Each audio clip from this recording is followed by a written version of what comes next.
Come. Water.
Hey, shalom, sis.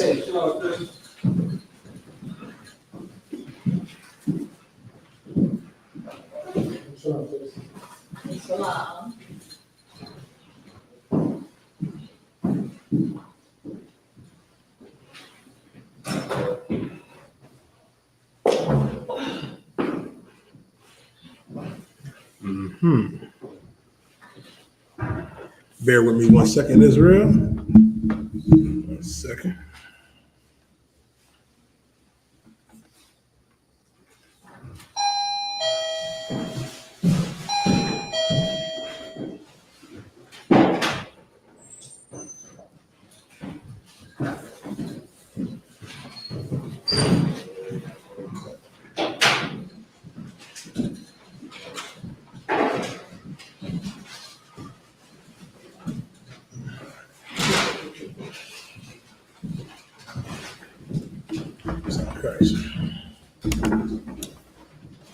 Shalom, Israel. Y'all, Bashim Nashab Berkatham, Yahweh Shemar, Bashim Yahushua. Priest and officer 5,000 Yadai holding it down tonight. Tonight is the Feast of Purim. You got to understand something. As Blacks, Latinos, and First Nation men and women, it is important to understand that we have a God, we have a king that we have to get back to. We have laws, statutes, and commandments, and we have a way of life that we must get back on track on. And the only way to do that is in the Israelite School of Universal Practical Knowledge, under 13 Shield, commanding General YAHANNA. Gotta understand, man, that these high holy days and these feast days, the Feast of Purim is not a high holy day, but it's an observance of a feast day, you know what I mean, that we observe, because we gotta understand something. As Blacks and Latinos, I don't gotta tell us Barzal, we have enemies out there. We have enemies. And especially in society today, they condition us, Ibahaya, to believe that our enemies are amongst our own people. What they say, the thunder, that brother is my op, that sister is my op. That is not the case. The oppressor in these other nations are our ops. And tonight we're going to go over, you know what I mean, some history of what happened with, you know what I mean, our opposition, our enemies, on how they came up against us and how they tried to destroy us. But through, you know what I mean, the mercy of the Most High, you know what I mean, sending a righteous brother in Mordecai and his righteous niece, you know what I mean, Esther. We're going to learn about them tonight. And if I could, let's get right into it. Let's go to the book of Esther. We'll go right to the book of Esther. And that's another thing too, Nathan. They say, well, why don't y'all have no sisters? Where are the sisters in the Bible? There's plenty of righteous sisters in the Bible. Right. The problem is, in this society in America, they don't want Black and Latina and First Nation women to be righteous. They don't want you to know that there is a higher standard of living that we have to live. In today's society, they condition our women to be whores. You can't be a whore if you're a Black or a Latina or First Nation woman. You can't be like that. That is unbecoming. You got it right, Bob? Okay. Go to Esther 1:1. This is the book of Esther, chapter 1, verse 1. Now, it came to pass in the days of Ahasuerus. This is Ahasuerus, which reigned from India even unto Ethiopia, over 127 provinces. Now, around this time, right, this is when we were in the captivity of the Persians and the Medes. This was after Babylon. And one thing that we got to understand too, you know what I mean, Black, Latino, First Nation man and woman. This ain't our first captivity. We was in slavery in Egypt, slavery with Babylon, and then slavery with the Persians and the Medes and the Greeks and the Romans, and now here in America. During this time, Ahasuerus is king, and he's ruling over the, you know what I mean, the Persian and Mede Empire. Keep going. Verse 2, that in those days when the king Ahasuerus sat on the throne of his kingdom, which was in Shushan, the palace, verse 3, in the 3rd year of his reign, he made a feast unto all his princes and his servants, the power of Persia and Media, and the nobles and princes of the provinces being before him. Now, he's getting ready to make a feast, this heathen king. You know what I mean? All in his power, because he's reigning, you know what I mean? They're the big superpower on the earth. The same way how America is the superpower on the earth now, during this time, this is when the Persians and the Medes were ruling. And you can read more about this, you know what I mean, in Daniel, I believe, in the 7th chapter, when it talks about, you know what I mean, the 4 beasts, when it talks about, you know what I mean, the Babylonian lion, when it talks about the, you know, the bear represents the Persian and Medes, you know what I mean, the leopard represented the Greeks, you know what I mean, and the great beast with the iron teeth that devoured everybody was the Roman Empire. I buy for his time's sake. I'm gonna drop you down. I want to drop down to verse 9. This is the book of Esther, chapter 1 and verse 9. Also, Vashti, the queen, made a feast for the woman in the royal palace, which belonged to King Ahasuerus. Verse 10. On the 7th day, when the heart of the king was merry with wine, he commanded Mehuman, Vista, Horbona, Bigtha, and Abitha, Zedar, and Carcas, the 7 chamberlains that served in the presence of Ahasuerus the king. Verse 11. To bring Vashti, the queen, before the king with the crown royal. Now, you probably wonder where does Esther come into play. Before Esther was queen, you know what I mean, there was a queen that they had named Vashti.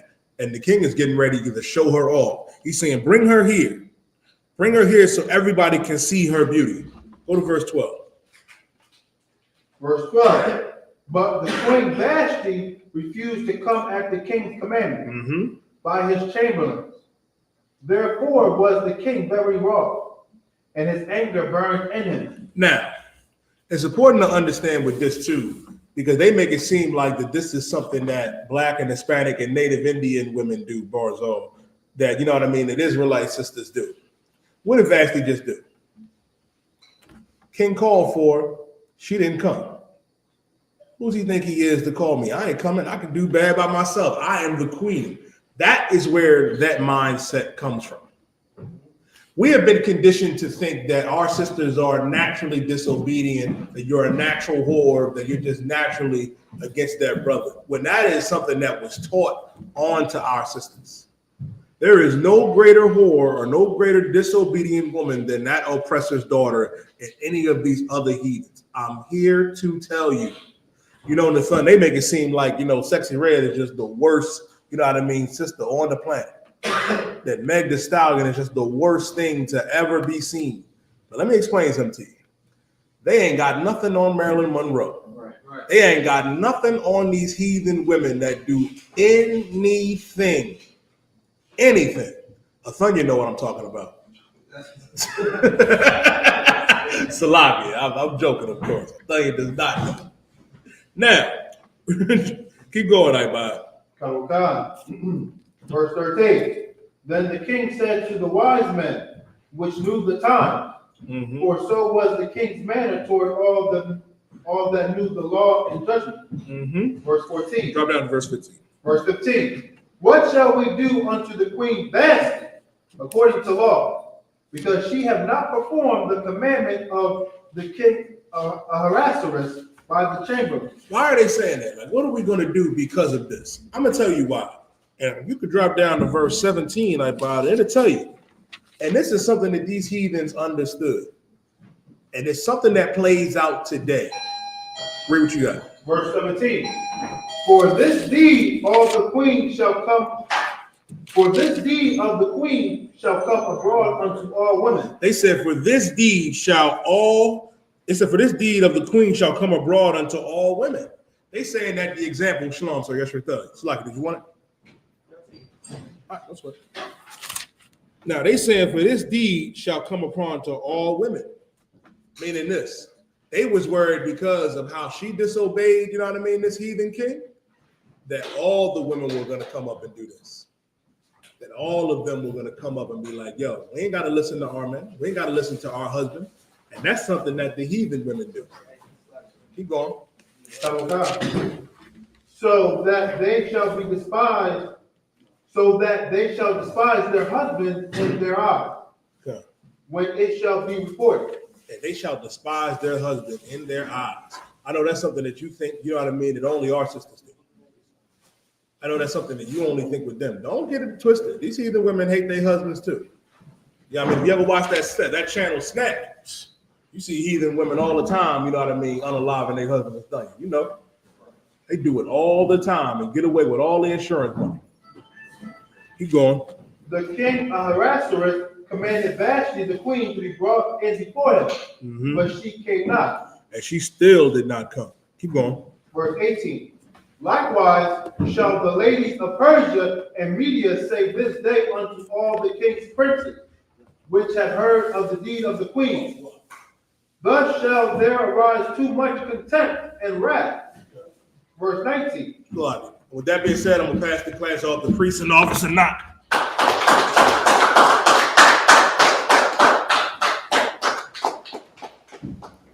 Which way, Esther chapter 1 and verse 18, sir. Esther chapter 1. Did y'all read the beginning of Esther and the Apocrypha? Huh? Somebody get the rest of Esther and the Apocrypha.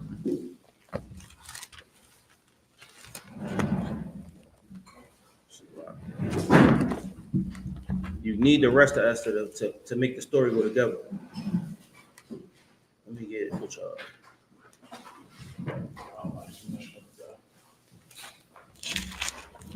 You know you got it. Good night.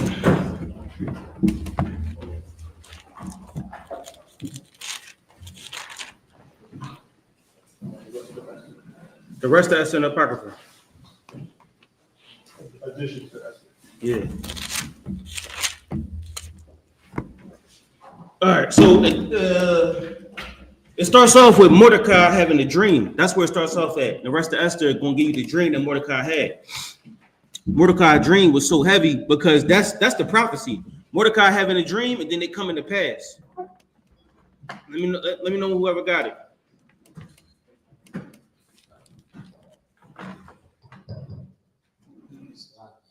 Yeah.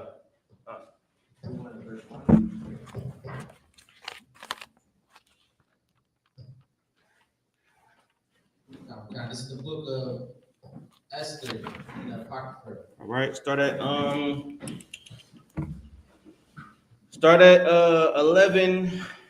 and start at 11 and 2. Now, this is the book of Esther, chapter 11, verse 2. In the second year of the reign of Artaxerxes the Great, in the first day of the month, Nisan,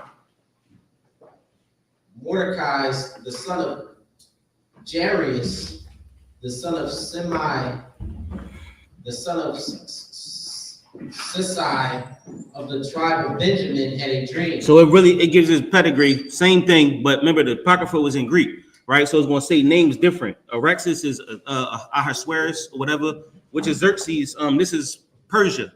So this is the land of Elam. All right, that's where we at. We're in the land of Elam. This is the king of Persia. All right, go ahead. So like Mordecai had a dream, son of Benjamin. Go ahead.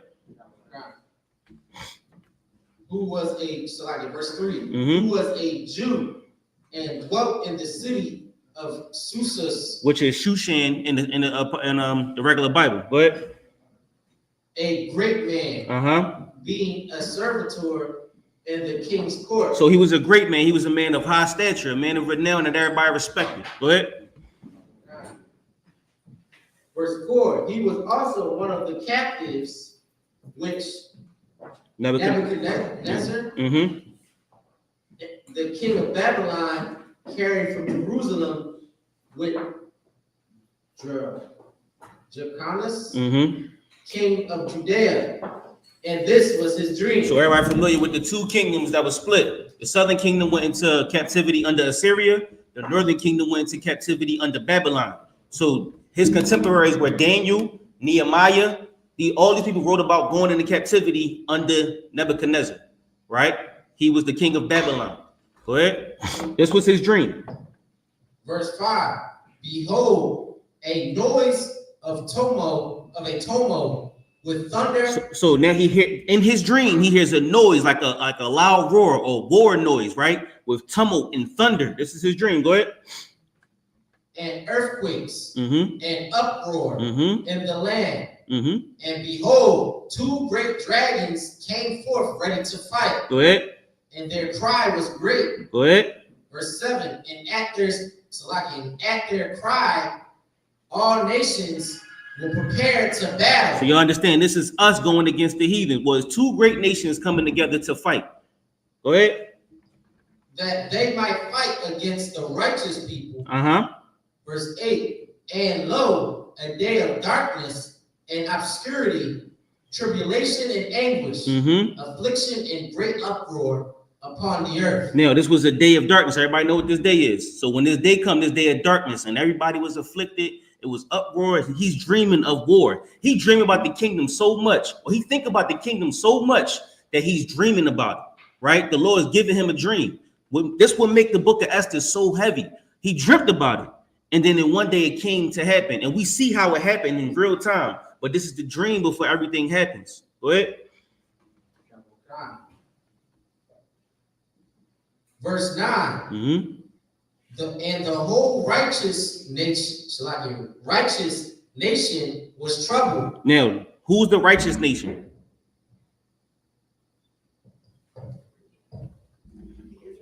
That's the school. That's us in the school, right? So the whole everybody knows what schools in the Bible, right? They call it sons of prophets. Christ was in the school. It was always schools in the Bible.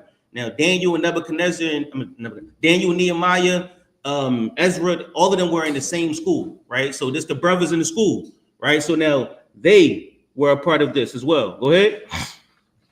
God, fearing their own evils and were ready to perish. Go ahead. Verse 10, then they cried unto God. That's what you do. They feared their own evils. They was ready to perish. They cried unto God. They was praying to the Most High. Go ahead. And upon their cry, as it were from a little fountain. So they was crying to the Most High as if it were a little fountain. Go ahead. Was made a great flood. This little fountain became a great flood. Go ahead. Even much water. Verse 11, the light and the sun rose up. Now, from this darkness, the light came up. The light rose up. Right? Go ahead. And the lowly were exalted. Now, the brothers that were low, the brothers that was in their calamity, they were exalted. They was lifted up. They was saved. That's what this brotherhood is about. Like you were talking about last night, fixing your problems. That's what we're here for. When you in your problems, you come to the school. When you in your problems, you pick up the phone. And those little brothers they were exalted. Those low men were made high. The little fountain was made a great flood, right? Any questions, raise your hand. Go ahead. God. And devoured the glorious. Verse 12. Now when Mordecai, who had seen this dream and what God had determined to do, was awake, he bare his dream in mind, and until night, by all means, was desirous to know it. So now he's trying to figure this whole dream out. Was it the Israelites being swallowed up in their calamity, or was it the heathens being swallowed up in the gloriousness? That's what his dream, right? So now we know dreams are left to interpretation. So that's where we get into Esther, all right? So where was we at in Esther? Esther's 1:18, sir. All right, go ahead. This is the book of Esther, chapter 1, verse 18. Likewise shall the ladies of Persia and Media say this day unto all the king's princes, right, which have heard of the deed of the queen.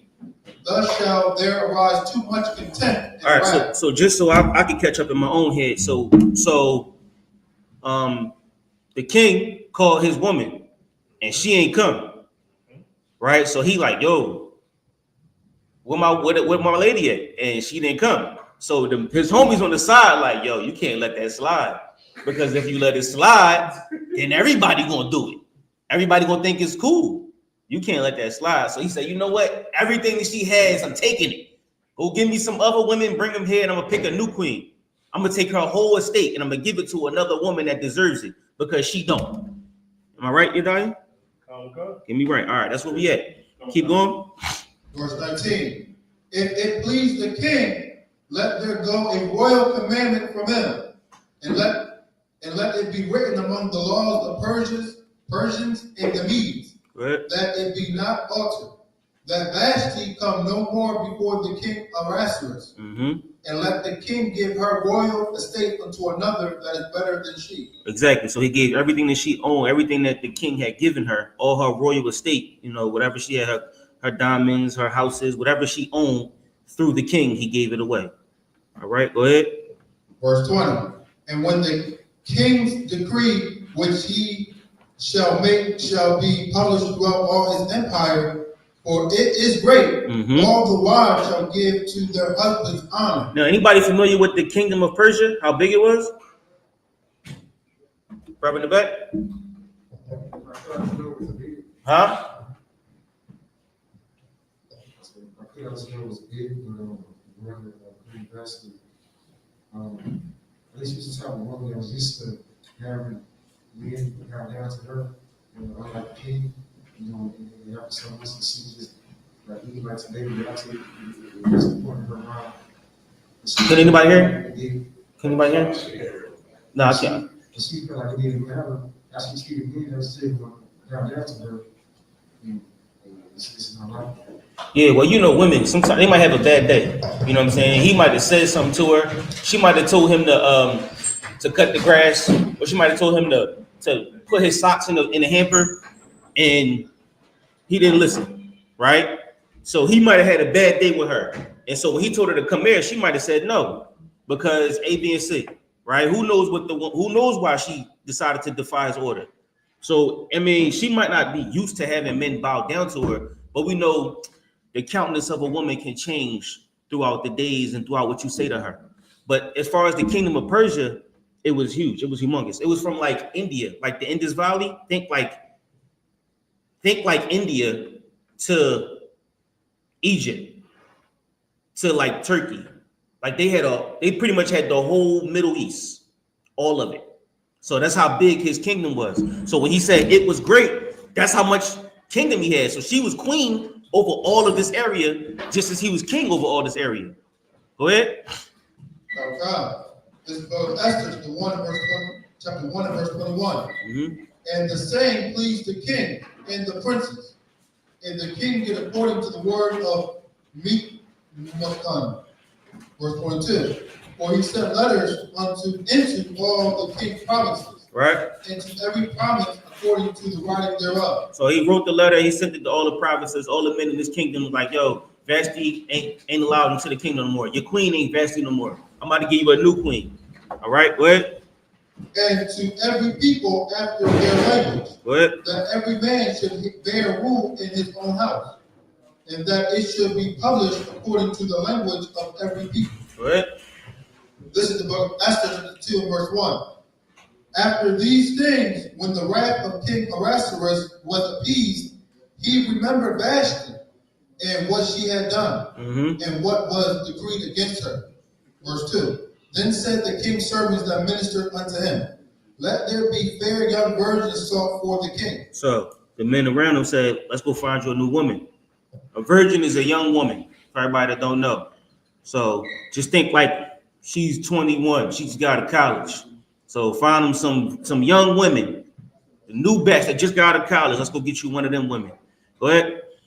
Verse 3. And let the king appoint officers in all the provinces of his kingdom, that they may gather together all the fair young virgins unto Shushan the palace.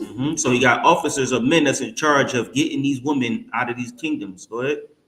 To the house of the woman, unto the custody of Hegad, the king's chamberlain, keeper of the woman, and let their things be purification be given them. So purification, soap, deodorant, clothes, shampoo, conditioner, fix them up. So you might get them out the kingdom. You might get them from the street somewhere. They might be fair to look upon, but let's clean them up. All right, get them, clean them up, and he put somebody in charge of it. That's your job. Get them, clean them up. By the time they get to me, they shouldn't look the same. All right, go ahead. Verse 4. And let the maiden which pleaseth the king be queen instead of Vashti. And the thing pleased the king, and he did so. Verse 5. Now in Shushan the palace there was a certain Jew, whose name was Mordecai, the son of Jair, the son of Shemaiah, the son of Kish, a Benjamin. Verse 6. Who had been carried away from Jerusalem with the captivity which had been carried away with Jeconiah, king of Judah, whom Nebuchadnezzar, the king of Babylon, had carried away. Verse 7. And he brought up Hadassah, that is Esther. So Hadassah is her name. Esther's name, and not this name, but her name. What the Babylonians called her was Esther, but we knew her as Hadassah, right? Go ahead. His uncle's daughter, for she had neither father nor mother. Young brother right here. So, yeah, you. So Esther was Mordecai's uncle's daughter. So how was she related to him? What was she to him? His uncle's daughter.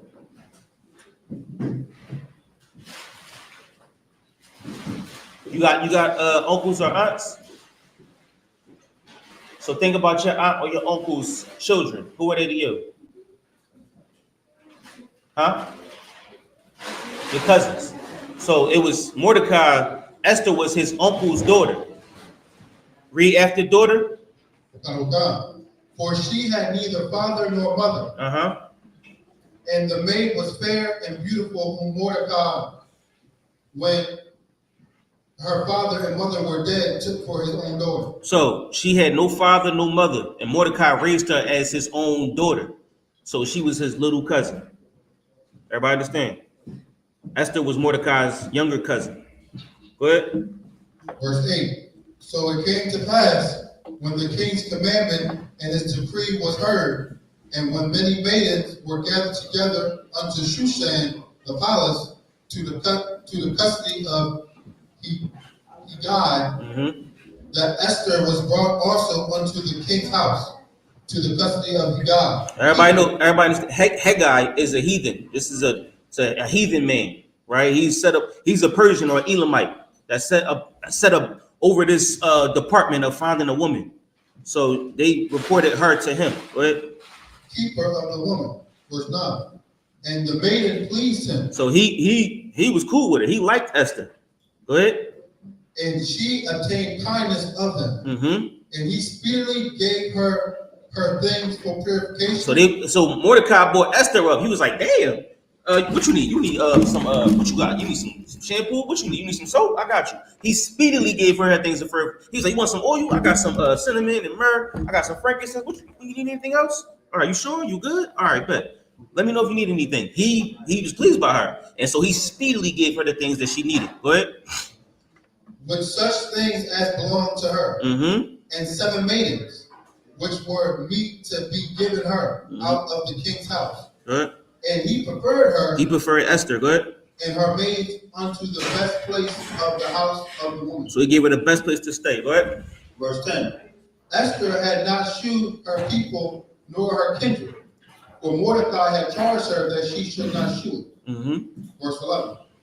And Mordecai walked every day before the court of the woman's house to know how Esther did, and what should become of her. Go ahead. Verse 12. Now when every maid's turn was come to go into the king Ahasuerus, after that she had been 12 months, according to the manner of the woman, for so were the days of their purification accomplished, to wit, 6 months with oil of myrrh, and 6 months with sweet odor. So she had to sit for a year, sit away for a year, and just soak in myrrh, soak in oils and odors and rose baths and rose hips and all kind of smells, so she could get away a lifetime of captivity. That's how bad we were. That's how down we were. Think somebody from North Philly, right? And President Trump, like, I need me somebody from the city. I want a nice black woman. Go get her from North Philly or Wilmington, Delaware. And when you get her, put her in a tub for a year. Just make sure she sits in the tub and soak for a year. Just imagine how bad we were or how foul we was to them. That's what they thought about us. Just sit her in the tub for a year. Give her some oils, give her some myrrh, give her something to soak in, some sweet odors, and just let her bathe and just sit there for a year. She's going to be purified for this year. That's how long it takes for her to be eligible, to meet the requirements to walk into his house. What? And with other things for the purifying of the woman. Verse 13. Then thus came every maiden unto the king. Whatsoever she desired was given her to go with her out of the house of the woman unto the king's house. Verse 14. In the evening she went, and on the morrow she returned into the second house of the woman, to the custody of Shagaz, the king's chamberlain, which kept the concubines. Anybody know what a concubine is? Brother in the back. Familiar with a concubine is? Say again? What do you say?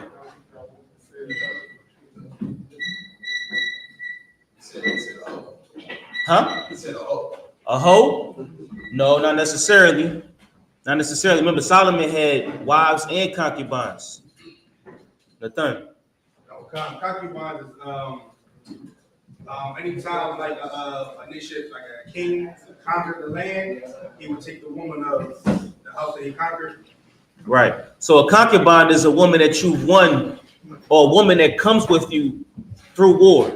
So if a nation went against another nation and there were women and children there, they would take the women and children. Those women would belong to the men that took them, right? They were part of the spoils. Now, there wasn't a wife that they gathered through flattery. It's a concubine they got through war. So they would go through the time of purification, same as this, and then they will become a part of that man's house or that man's family. So he's the chamberlain of the concubines, which means we were absolutely at war with this country or this nation, right? Esther was a concubine. Go ahead. She came in unto the king no more,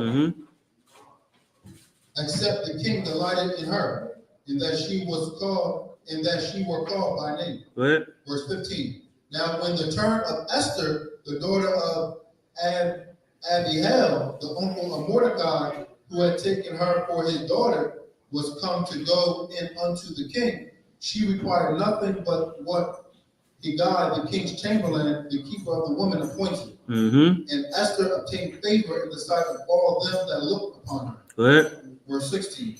So Esther was taken unto the king Ahasuerus into his house royal in the 10th month, which is the month Tibet, in the 7th year of his reign. Verse 17. And the king loved Esther. And this, these dates are important. Not saying that the date is important, but it helps you decide. It helps you find this in history, so you know when this king was, how long was he reigning. It was 7 years of his reign, and you can absolutely find the story of Esther in history. So it's not like a made-up book. It's real. It's like these dates are real. They really match up to whatever book you read and whatever history, the Josephus or whatever you read, and these dates match up. Go ahead. Now, this is the book of Esther, chapter 2 and verse 17. And the king loved Esther above all the women, Mm-hmm. and she obtained grace and favor in his sight, Good.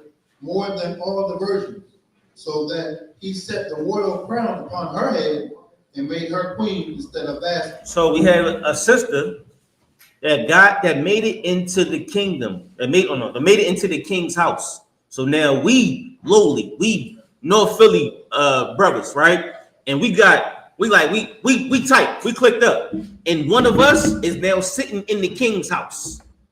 Think of it like that. We brothers in the school, right? You got a daughter, you got a niece in the school, and Trump like, yeah, I need a woman, and he comes to some hood, and we become part of this pool. And now she's raised in the school. She raised by Barzal. She raised by Matamya. She's raised by Abad or Yedaya. And now Trump like, yeah, I need a wife. And he wound up with one of y'all nieces.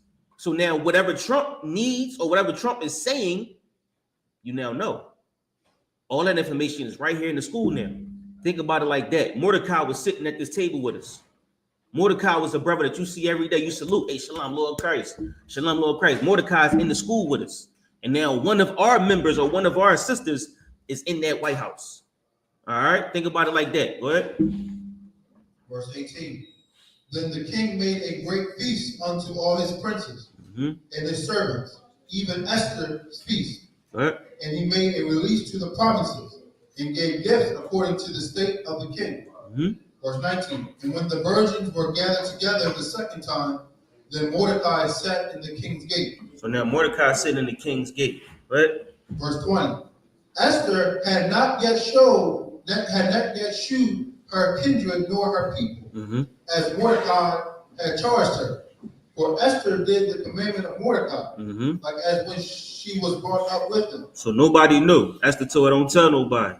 Go do your job. Go sit in that White House. It ain't for nobody to know. They'll know when they need to know. All right? Because once the word get out, then the cat is out the bag. And you're going to find out why a little bit later. Go ahead. Verse 21. In those days, while Mordecai sat in the king's gate. Everybody pay attention to this story. We're gonna get the book of Esther after verse 23. We're gonna get it in the Apocrypha. Go ahead. Two of the king's chamberlains, Bigthan, and Teres, of those which kept the door, were brought and set to lay hands on the king Ahasuerus. So now these two heathens was mad at the king, so they was trying to do something to the king, but Mordecai was in the room with him. Go ahead. Verse 22. And the thing was known to Mordecai, who told it unto Esther the queen, and Esther certified the king thereof in Mordecai's name. Verse 23. So he told Esther, and she told the king that it was a hit out on him. Go ahead. And when inquisition was made of the matter, it was found out. Therefore they were both hanged on a tree, and it was written in the book of the Chronicles before the king. All right, so everybody go to the rest of Esther chapter 12. Now, this is how Haman got on him. This is how he got beef with Haman. The rest of Esther chapter 12. This is the book of the rest of Esther, chapter 12, verse 1. And Mordecai took his rest in the court with Gabat and Tarah, the two eunuchs. It's a lot here. Two eunuchs of the king and keepers of the palace. So that's Bigthan, or whatever they said, Bigthan and Tarash. These are these two men. What? Verse 2. And he heard their devices and searched out their purposes. So they're like, yo, man, king did this or king said this. I'm gonna catch him when he come out his house tonight, or we're gonna poison him, or we're gonna do something. So he's asking them and getting the like, what y'all trying to do? He's getting the plan, right? Go ahead. And learned that they were about to lay hands upon Artaxerxes, the king, and so he certified the king of them. Verse 3. Then the king examined the two eunuchs, and after that they had confessed. So the king pulled him to the side and interrogated him, and he like, yo, I heard y'all was trying to do something to me, and he confessed. Go ahead. They were strangled. Verse 4. And the king made a record of these things And Mordecai also wrote thereof. Mm-hmm. So the king. So mind you, the king recorded it, and Mordecai signed his name on it as well. This is important. Go ahead. So the king commanded Mordecai to serve the court, and for this he rewarded him. So now Mordecai told the king. The king said, "You know what? I'm gonna move you up." Mordecai got raised up too.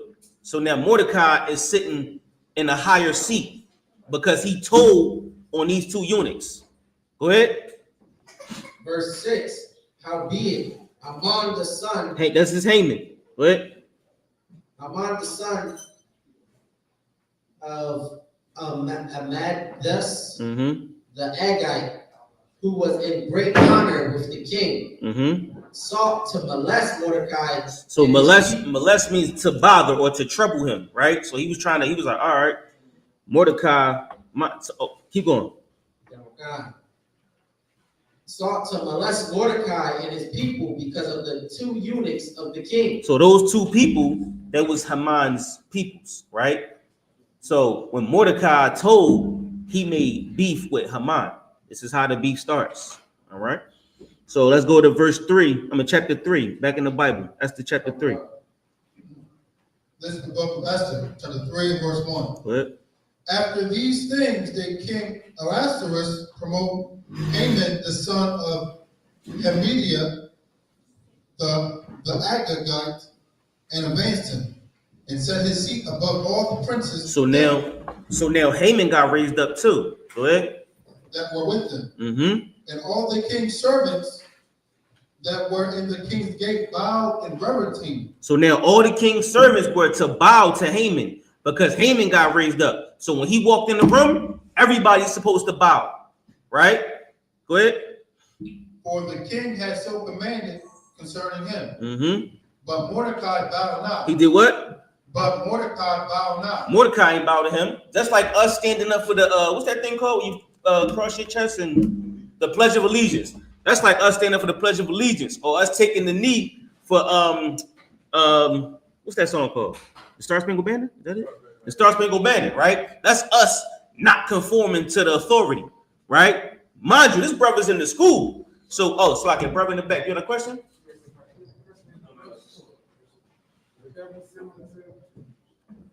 You gotta pull your mask down when you're talking so I can understand you. So that be similar to when John Kennedy was assassinated and Texas people did it, but those New Orleans, when it comes to the Bible, Texas will bow for John Kennedy, but since New Orleans hired the person down, Yeah. Bow to All right, say it one more time.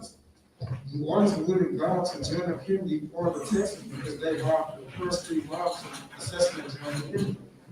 The Texans would bow to John Kennedy because they did it before the money. Who in New Orleans did, and nobody really knows. Yeah, it would be a similar thing. Like, yeah, it would be a brother that got so much zeal for the Most High, a brother that's willing to serve his people so much that he's not about to bow to a heathen. He's not bowing to a heathen because he has more dignity for his people, right? So Colin Kaepernick is one of our most recent situations, right? Colin Kaepernick, or for us to understand this, us not singing the Spangled Banner, right? When our children go to school, they don't sing the Spangled Banner because we're not pledging our allegiance to a flag, or we're not pledging our allegiance to America because we're not aligned with America.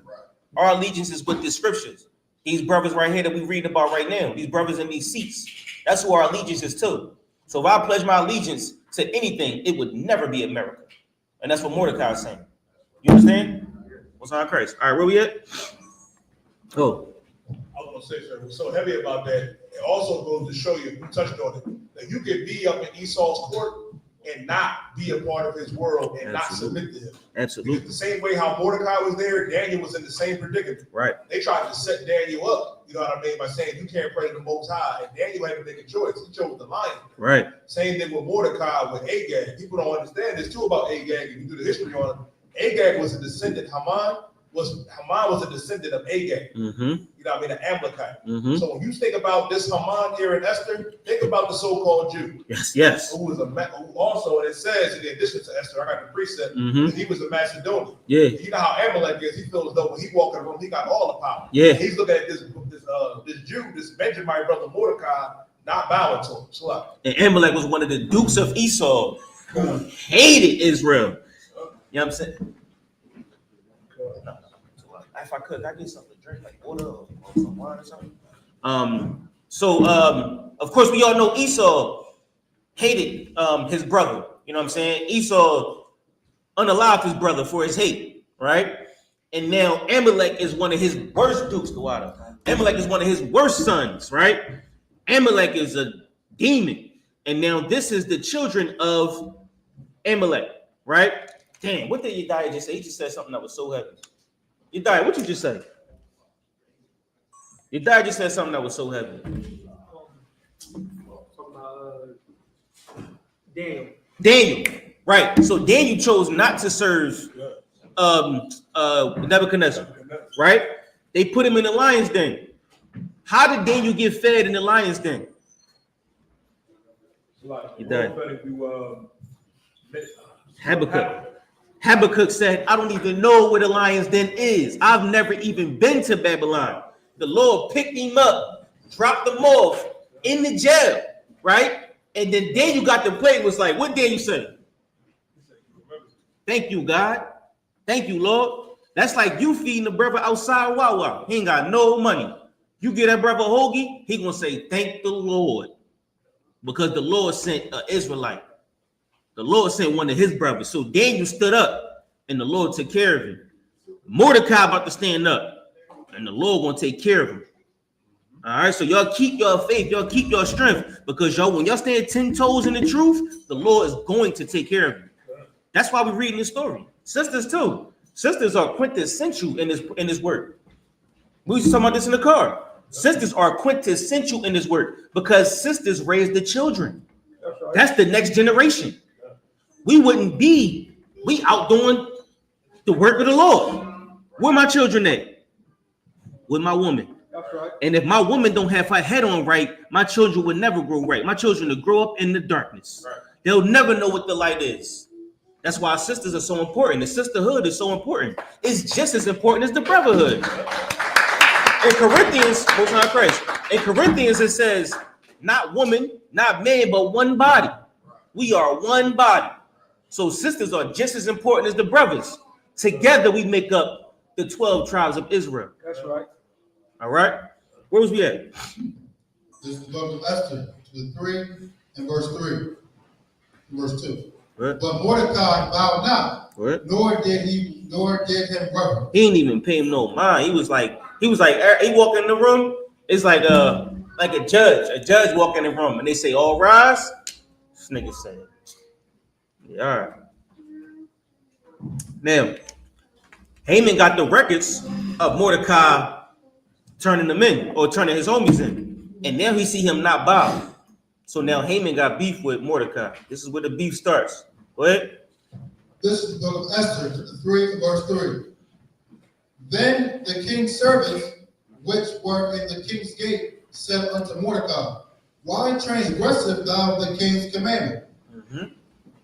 Verse 4. Now it came to pass, when they spake daily unto him, and he hearkened not unto them, that they told Haman to see whether Mordecai matters would stand. What? For he had told them that he was a Jew.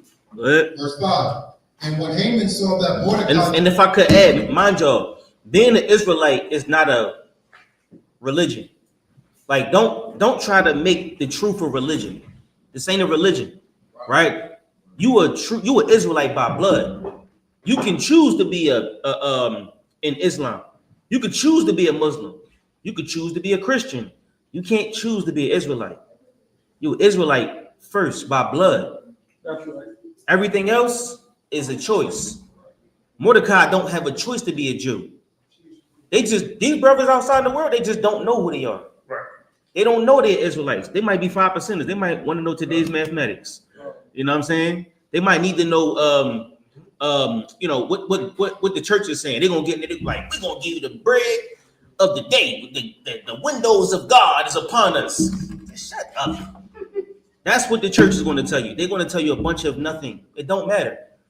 Those are religions. But this right here, this is inside your veins. You born the Israelite. He's born a Jew. And he's staying strong in his customs. Staying strong in his what'd you call it? His his customs or his heritage. What's another word for heritage? Give me another word. You die at the thesaurus. What you got? His culture. Did I just say that? I might have said that. Where's all God? You know what I said. Keep going. Verse 5. And when Haman saw that Mordecai bowed not, nor did him reverence, then was Haman full of wrath. Give me what's that? Isaiah 51 and 23.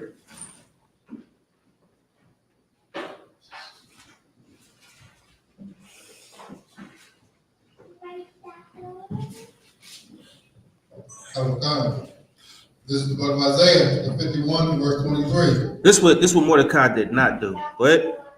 But I will put it into the hand of them that afflict thee, which have said to thy soul, bow down. So the Lord said He's gonna put it into them that afflict us. He's gonna put it in the Donald Trump. He's gonna put it in the Haman. He's gonna put it in the Joe Biden. He's gonna put them into the hands of them that afflict us. Go ahead.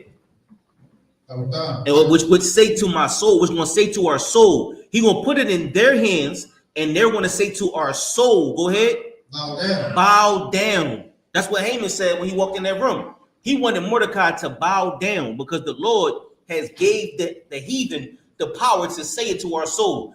All the Jews bowed, but Mordecai didn't. Right? Or Slaki, everybody in the room bowed. Let's not say all the Jews. Everybody in the room bowed, but Mordecai didn't. Because the Lord didn't give Mordecai that spirit. Right? The Lord gave us the Lord didn't give us the spirit of fear. We can get that after this. Right? But He said it to his soul. What did He say to his soul? Bow down. Go ahead. That we may go over. So go ahead. And thou hast laid thy body as the ground. So they said, bow down that we may go over. Like laying your jacket down in the puddle so somebody can walk over it. Do we still do that? We don't do that no more, do we? Y'all lay our jackets in the puddles? No? Will y'all pick them up at least? In the car, you pick them up and take them over the puddle? If it's a big puddle, you're not going to pick your girl up and walk over the puddle? What you going to say? we both get wet. Hope you bought your walking shoes.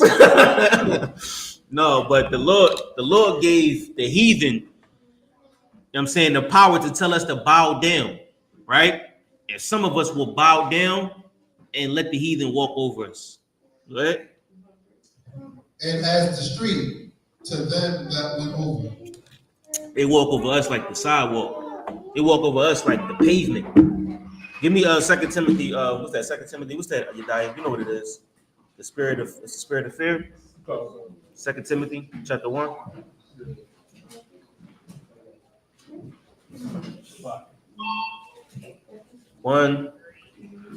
2 Timothy 1 and 7. Got it? This is from 2 Timothy, the 1 and verse 7. For God has not given us the spirit of fear. The Lord didn't give us a spirit of fear. And Mordecai knew this, right? That's why when you see these brothers will walk right up to Donald Trump, walk right up to whoever, because we don't fear them. We fear the Most High. Mordecai didn't fear Haman. He feared the Most High. The Lord didn't give us the spirit of fear. Go ahead. But of power. But of what? Power. Power. That's why we the sons of the power. That's why we the children of the power. We the children of the power. That's what the Lord gave us. The Lord gave us the spirit of power. His spirit. Go ahead. And of love. And of love. What's love, young brother? What's love? Yeah.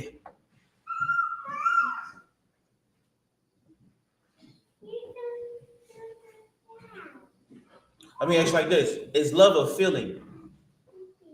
No, it's not. What is it? Give me another. I just gave it to you. What is love? Don't give it to him. See, he got love right there. That's love.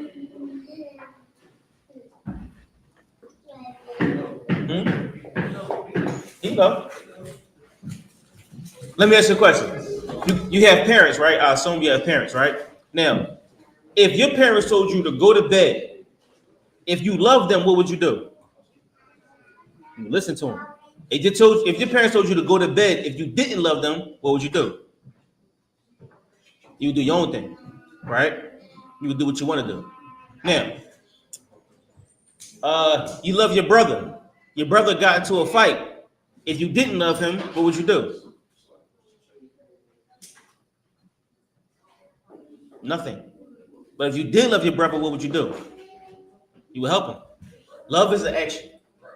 Love is what we do to one another to keep each other safe. When you have a parent, you love them when you listen to them. When you have a family member or somebody that needs you, you love them when you listen to them. And you love them when you correct them. Right? So if your parents love you, they'll tell you, you go to bed at 8 o'clock tonight. You get in the house at 7 o'clock because they love you. They want to see you grow. They want to see you become somebody. Love is in action. Love is helping somebody get to a better place, right? Love is brotherhood. Love is sisterhood. So the Lord gave us the spirit of power and of love. Go ahead. And of a sound mind. And of a sound mind. We all know what a sound mind is, right?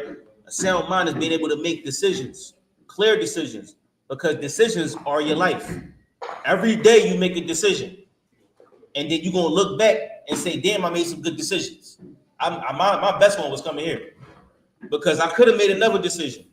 And I know a lot of people that will call my phone and say, "You have a collect call from an inmate at those brothers made bad decisions." Am I lying? My phone ring like that all. Am I lying, boo? My phone ring like that all. I got mad people you could text them to the jails. They made bad decisions. But who are we to judge them? Or who are we to say, that's what brotherhood is. I love you regardless. One day, the Lord will give you the spirit to come into the truth. One day, the Lord will give you the spirit to understand. But until then, we give them brotherhood. We show them why the Lord made us Israelites. Right? That's what love is. One day, they'll see it. Let's go back to Esther. Where's that water? This is what Exodus 3 verse 5. So 3 verse 6. And he thought scorn to lay hands on Mordecai. So Haman was upset. Haman wanted to lay hands on Mordecai. Go ahead. For they had shewed him the people of Mordecai.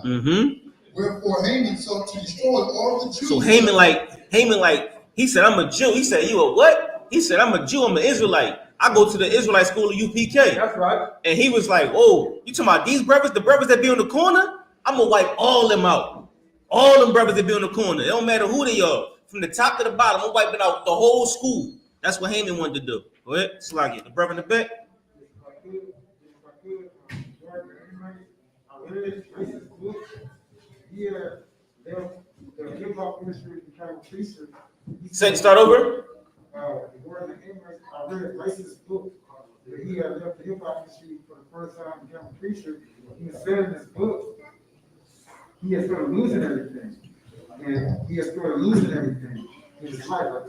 A lot of stuff, I don't know personally, but more than that, in my life, when I'm talking about face certain things, to go with something like that, but when I started getting serious about life and all this, 22, it's the only Bible, King James Version, and I was taking life seriously, that's when I started losing everything. Right. I know I said things to people, like, I say, Psalm 84. That's just, people don't have time to listen all the time to everything. Right. When I started getting serious about life, I started losing everything. Then I got frustrated. Right. That's spiritual. That's a spiritual conversation. Absolutely. That's person not trying to talk about that. Right. So he just said, I realized this book. And he said he had everything. And for somebody in the project, he had everything. He did with the gate routine in the wall, and the pop on the church. And the wife that sees you trying to change and don't even change it, but being yourself. She told me, I didn't know what to do. Right. I didn't know like that help people. Because He really was true. Right, it is. That's the law. The law was convicting your spirit. You know, your spirit belongs to the Most High. He was just taking back what's his. Now you got the choice to listen. You know what I'm saying? You could have decided to not listen to the Most High, and you could have went down the wrong road even when you got incarcerated, because you know it's still the wrong road in jail, right? You know you still could have chose the wrong road while you was incarcerated, but you decided to listen to the Most High, and it led you to sit in this seat right here, right? That's you caring about the Most High. You showing the Most High that you ready to do the work for Him, because you could go work for Satan. You could go be a work, or you could go be somebody who works for the dark or works in the dark. But you decided to work in the light. You know what I'm saying? Because the Lord can turn His face away from you, and when He not looking at you, you'll die. You familiar with that scripture, right? In Psalms, when the Lord ain't looking at you, you'll die. But you decided to be in the Lord's light, and now you find yourself in the Israelite school UPK, where brotherhood is the main ingredient of all of us. Brotherhood and probably anger. Those two things make this whole class up: brotherhood and anger. Right? And with those two things, we can take back what belongs to us, which is our soul, our bodies. Right? All right. Where's we at, Abad? This is the book of Esther, chapter 3, verse 6. Haman sought to destroy all the Jews that were throughout the whole kingdom of the Ahasuerus, even the people of Mordecai. Good. Verse 7. In the first month, that is the month Nisan, in the 12th year of the king Ahasuerus, they passed her, that is the lot, before Haman from day to day, and from month to month, to the 12th month, that is the month Adar. Verse 8. And Haman said unto King Ahasuerus, there is a certain people scattered abroad and dispersed among the people in all the provinces of thy kingdom. And their laws are diverse. This is Elon Musk coming to Trump. He like, yo, you ever heard of the Israelite School of University of Practical Knowledge? It's these brothers in every city. And these brothers in this school are causing the ruckus.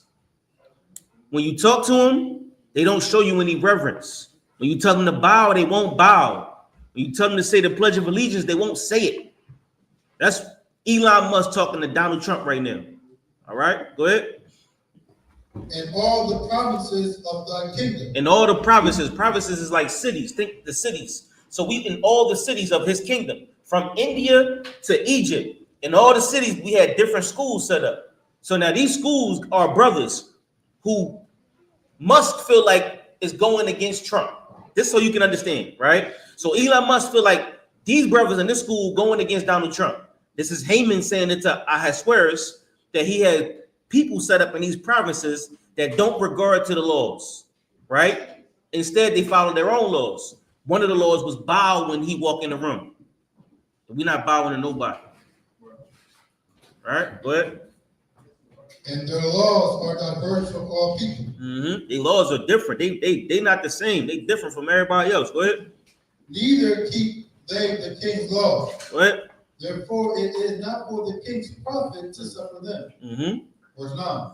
If it please the king, let it be written that they may be destroyed. And I will pay 10,000 talents of silver to the hands of those that have the charge of the business. To bring it into the king's treasury. This is a letter, right? Ain't this a letter you're dying? This is a letter to the king. He wrote a letter that said, I paid $10,000 to get rid of that school. $10,000 to shut them up. Is that what he's saying, Yediah? That's what he's saying. He's trying to shut the school down. That's how strong y'all are. What you got, Yediah? It's so heavy. That is such a so-called Jew Amalekite thing to do. Oh, yeah. Like, that is well within his nature to be like, how much money is it going to cost to get rid of these? I need this the hush money. Just take them all out. Just take them all out. It's this one brother, Yediah, he walking out to school. Oh, wee. When I see him, he just burns me up. Right? He hates your spirit. You know what he hates? He hates your righteousness. He hates the fact that you love God. You love God so much that you're not gonna listen to him. That's how wicked he is. He just hates your righteousness. Keep going. Verse 10. And the king took his ring from his hand, Uh-huh. and gave it unto Haman, the son of Hamadiah, the Agagite, the Jews' enemy. Verse 11. The Jews what? The Jews' enemy. And which was what Yadiah was just bringing out. The Agagite are the children of the Amalek. That is the Jews are sworn enemy. Like Amalek today is still the enemy. In the book of, I think it's the book of Numbers, right? We was going through the wilderness. They was picking us off. The elders. Amalek always been doing just. Amalek has always been the one that's the thorn in our side. This is another version of Amalek being the thorn in our side. Today, when you go into Brooklyn, right? You go into Brooklyn or these little cities, can we say the little hats? What would we call? Huh? Small hats. Everybody know what a small hat is, right? Sisters, y'all know what a small hat is? Y'all know what we talking about? What we refer to when we say little hats? Can we say the so-called Jew? They today are Amalek, right? So he's Agite, the son of Amalek. Think this is give me one today. Yeah, who's like a famous one today? Think like they run the Diamond District, huh? Leo Cole. Leo Colin? Leo Cole. He runs the music industry, right? Think like one of them. They run an industry, right? They have power because they feel as though the Lord is with them. They're imposters, huh? Benjamin Netanyahu. They're imposters, right? So they feel as though they have the power to shut us down. That's who these people are, right? So now they say, I'll pay $10,000 to shut the school down. $10,000 to get them out of here.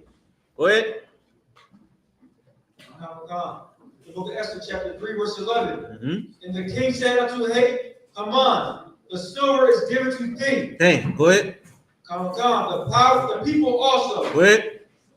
To do with them as it seemeth good to thee. So now the hit is out on the whole school. We got a target on your back. If you wear this shield means you can get unalived. Right? That's what's going on right now. If you wearing this shield, man or woman, it don't matter who you are, because the target is on your back. What a time to be an Israelite. That's right. Go ahead. Verse 12. Then were the king's scribes called on the 13th day of the first month. And there was written according to all that Haman had commanded to the king's lieutenants and to the governors that were over every province. Every city, go ahead. To the rulers of every people of every province according to the writing thereof. Go ahead. And to every people after their language. In the name of King. I don't care. I don't care how you say it. You say how you want to say it. Go ahead. I swear. What is written and sealed with the king's ring. All right. So everybody familiar with what's going on right now, right?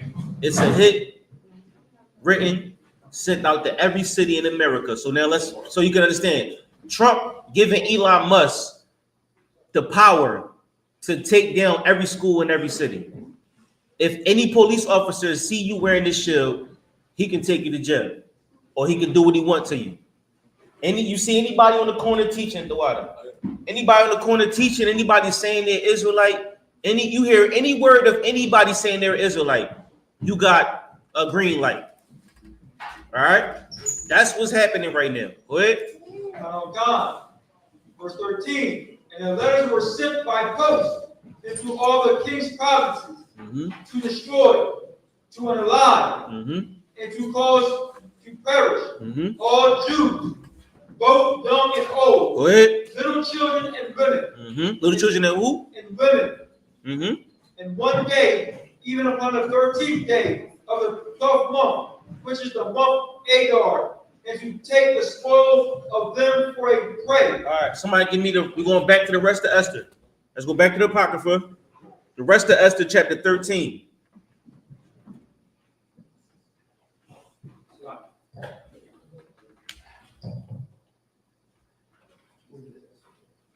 It's right there. He on it. You want Esther 1 and 1? 13. 13 and 1? Yeah. Book of Esther, chapter 13, verse 1.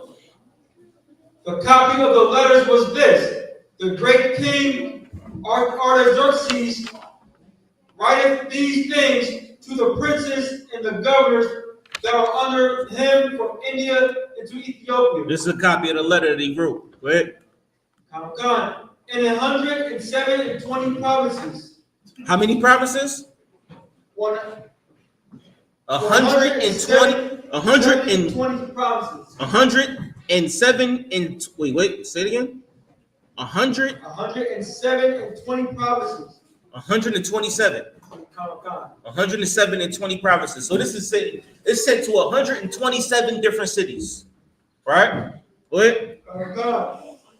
Verse 2. After that I became Lord over many nations and had dominion over the whole world. Damn. Go ahead. Not lifted up with presumption of my authority, but carrying myself away with equity and mildness. Mildness. Mm-hmm. I propose to settle my subjects continually in a quiet life, and making my kingdom peaceable. So he's saying, in order to keep the peace, in order for everybody to be on one accord, mind you, he just did this to his wife. His wife didn't listen to him, so he said, "Get her out of here." Took everything from her. So now, when this brother don't listen to him, he trying to get all of them out of here. Mind you, this is his people talking to him. This is Haman. Haman is a demon, right? Haman is the demon that's trying to destroy Israel. So he's saying to keep the peace, everybody got to go. Go ahead. And open for passage to the utmost coast, to renew peace, which is desired of all men. What? Verse 3. Now when I asked my counselors how this might be brought to pass among Haman that excelled in wisdom among us. So Haman is the one that excels in wisdom. That little head, or that so-called what we say? So-called Jew. He's the one that excels in wisdom. Go ahead. God, it was approved for his constant good will and steadfast fidelity, and had the honor of the second place in the kingdom. That's where it get good. Go ahead. God declared unto us that in all nations throughout the world there were scattered and certain malicious people. That's certain what? Malicious people. So mind you, in his mind he thinks he controls the whole world, right? So he's saying in certain provinces throughout this world, it's some malicious people. What made us malicious? Anybody? Only because Mordecai wouldn't bow down. Because Mordecai didn't bow down. He said it earlier. What made us malicious? I cannot believe that we over here in America, with some today's study, all the words you learn when we speak this. Yeah, Barzal, what made us malicious? Just doing what we was like. So if I could listen, is it us just not listening? Sis, what made us malicious? Kaya? Kana. What made us malicious, sis? Our righteousness. Our righteousness made us malicious because we love God. We was malicious. Keep going. God, in steadfast fidelity, and had the honor of the second place in the kingdom, declared unto us that in all nations throughout the world there was scattered and certain malicious people that had laws contrary to all nations, and continually despised the commandment of kings, so as the uniting of our kingdoms, honorably intended by us, cannot go forward. We can't move forward because they're here. And they don't want to bow to the men that are great among them. In order for us to move forward, we got to get rid of them. Go ahead. God, seeing then we understand that this people alone is continually in oppression. And no. In what? In oppression. No. In what? In oppression. No. Opposition. Opposition. This people is in opposition to us. Trump, like, yo, they always on the corner in front of the White House talking about the Bible. They are continuously in opposition with us. Every day, I got to deal with them saying that we the devil. Every day, I got to deal with them saying that Israelites are the true chosen children of God. Every day, I got to deal with them saying no. Right? Go ahead. Count of God unto all men, differing in the strange manner of their laws. Differing in the strange manner of their laws. They walk around with these garments on. They got fringes on. They got headpieces and braids and beards and boots. Don't let Barzal walk up. They go like, oh my God. They got rap songs and they banging beats and they pull up with Chevys and they just different. Like, who are these people? They are not us. They make us feel different. They got diverse laws and their way of life is not our way. We walk in, they don't bow to us. They don't give us no reverence. They don't respect us. Go ahead. Anybody got any questions? Y'all can raise your hand. Or y'all want to say something, just say it. Raise your hand and say it. Go ahead.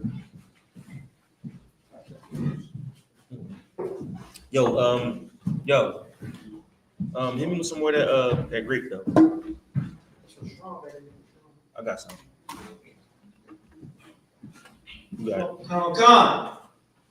So as the night of our kingdoms, honorably intended by us, cannot go forward. What? Seeing then we understand that this people alone is continuing. Verse 6. Therefore have we commanded that all that. No. Finish 5. You didn't finish 5. God. Opposition to all men, differing in the strange manner of their laws, What? and evil affected to our state. The evil that's affecting our state. Go ahead. God, working all the mischief they can. Damn, we working all the mischief that we can. Go ahead. God, that our kingdom may not be firmly established. Now, does anybody see how Donald Trump can feel this way about us?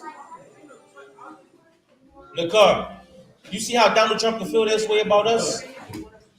The brother in the back. Yes.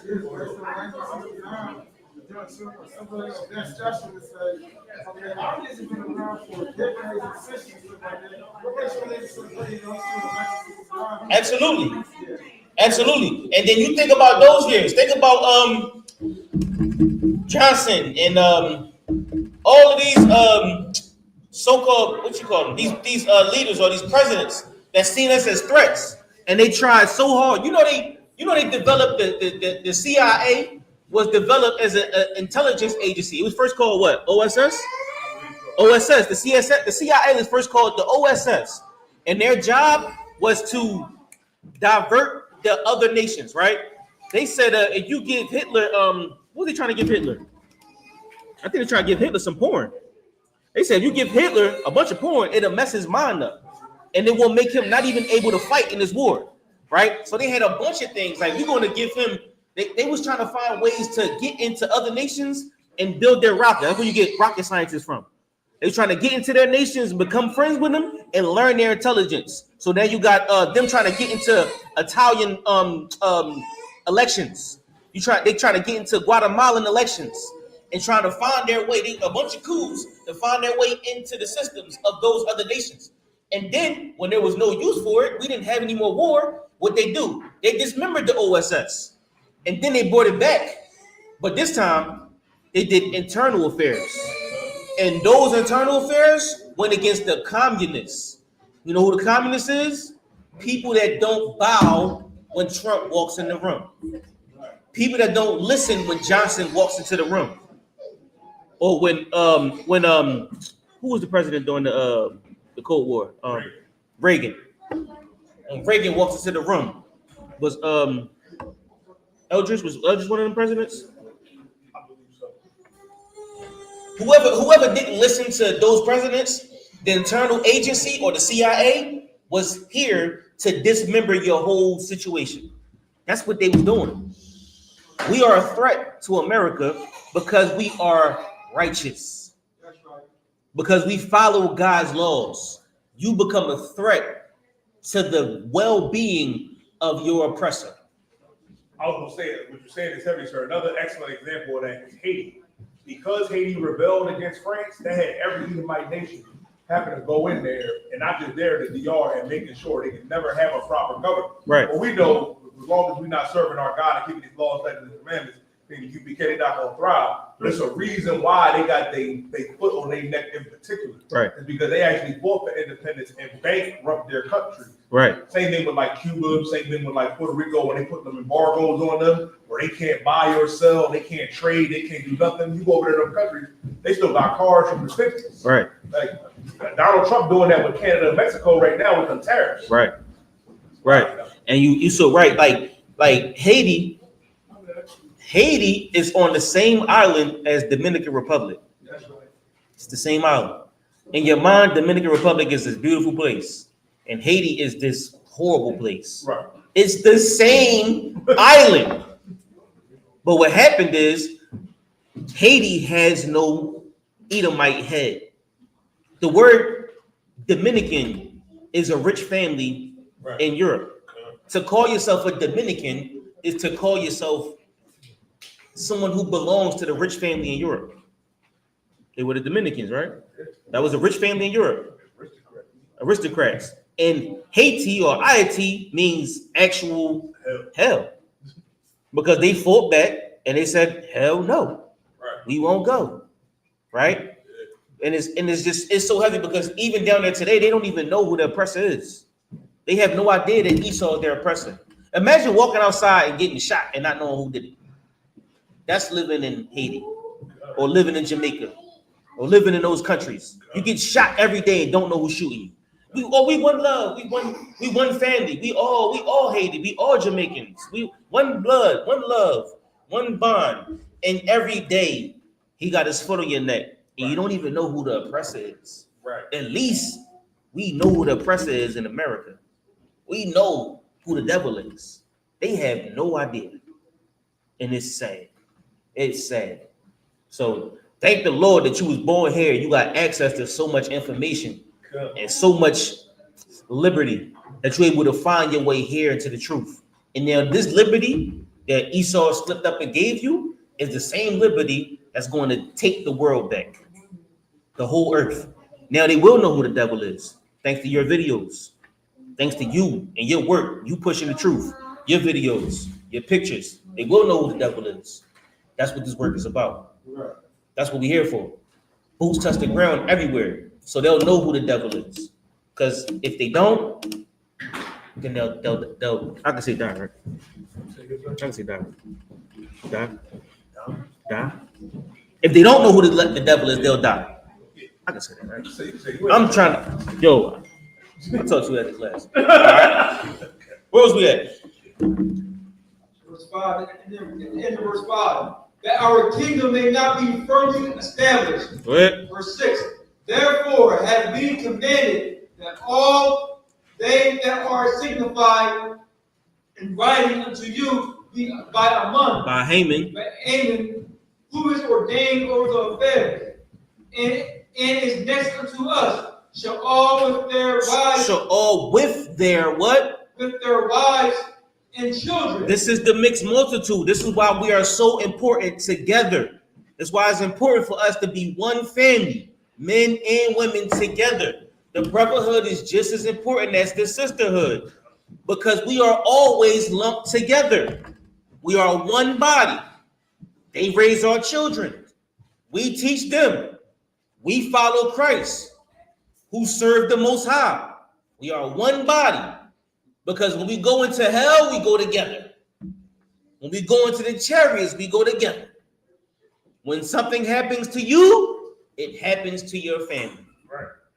Everybody understand? All right. Go ahead. God. But being utterly destroyed by the sword of their enemies. So the men, the women, and the children are going to be destroyed by the sword of their enemies. So when they see you, they unalive you. Then when they see your children, they unalive them. When they see your woman or your wives, they're not taking concubines. They unaliving them concubines, them women, right? The women who think that they, well, hey, what the brother say about Vashti earlier? She got a problem with you today. She don't like you today. She like, what? I told you put them socks in the hamper And then Haman come with his army and unalive you in front of her.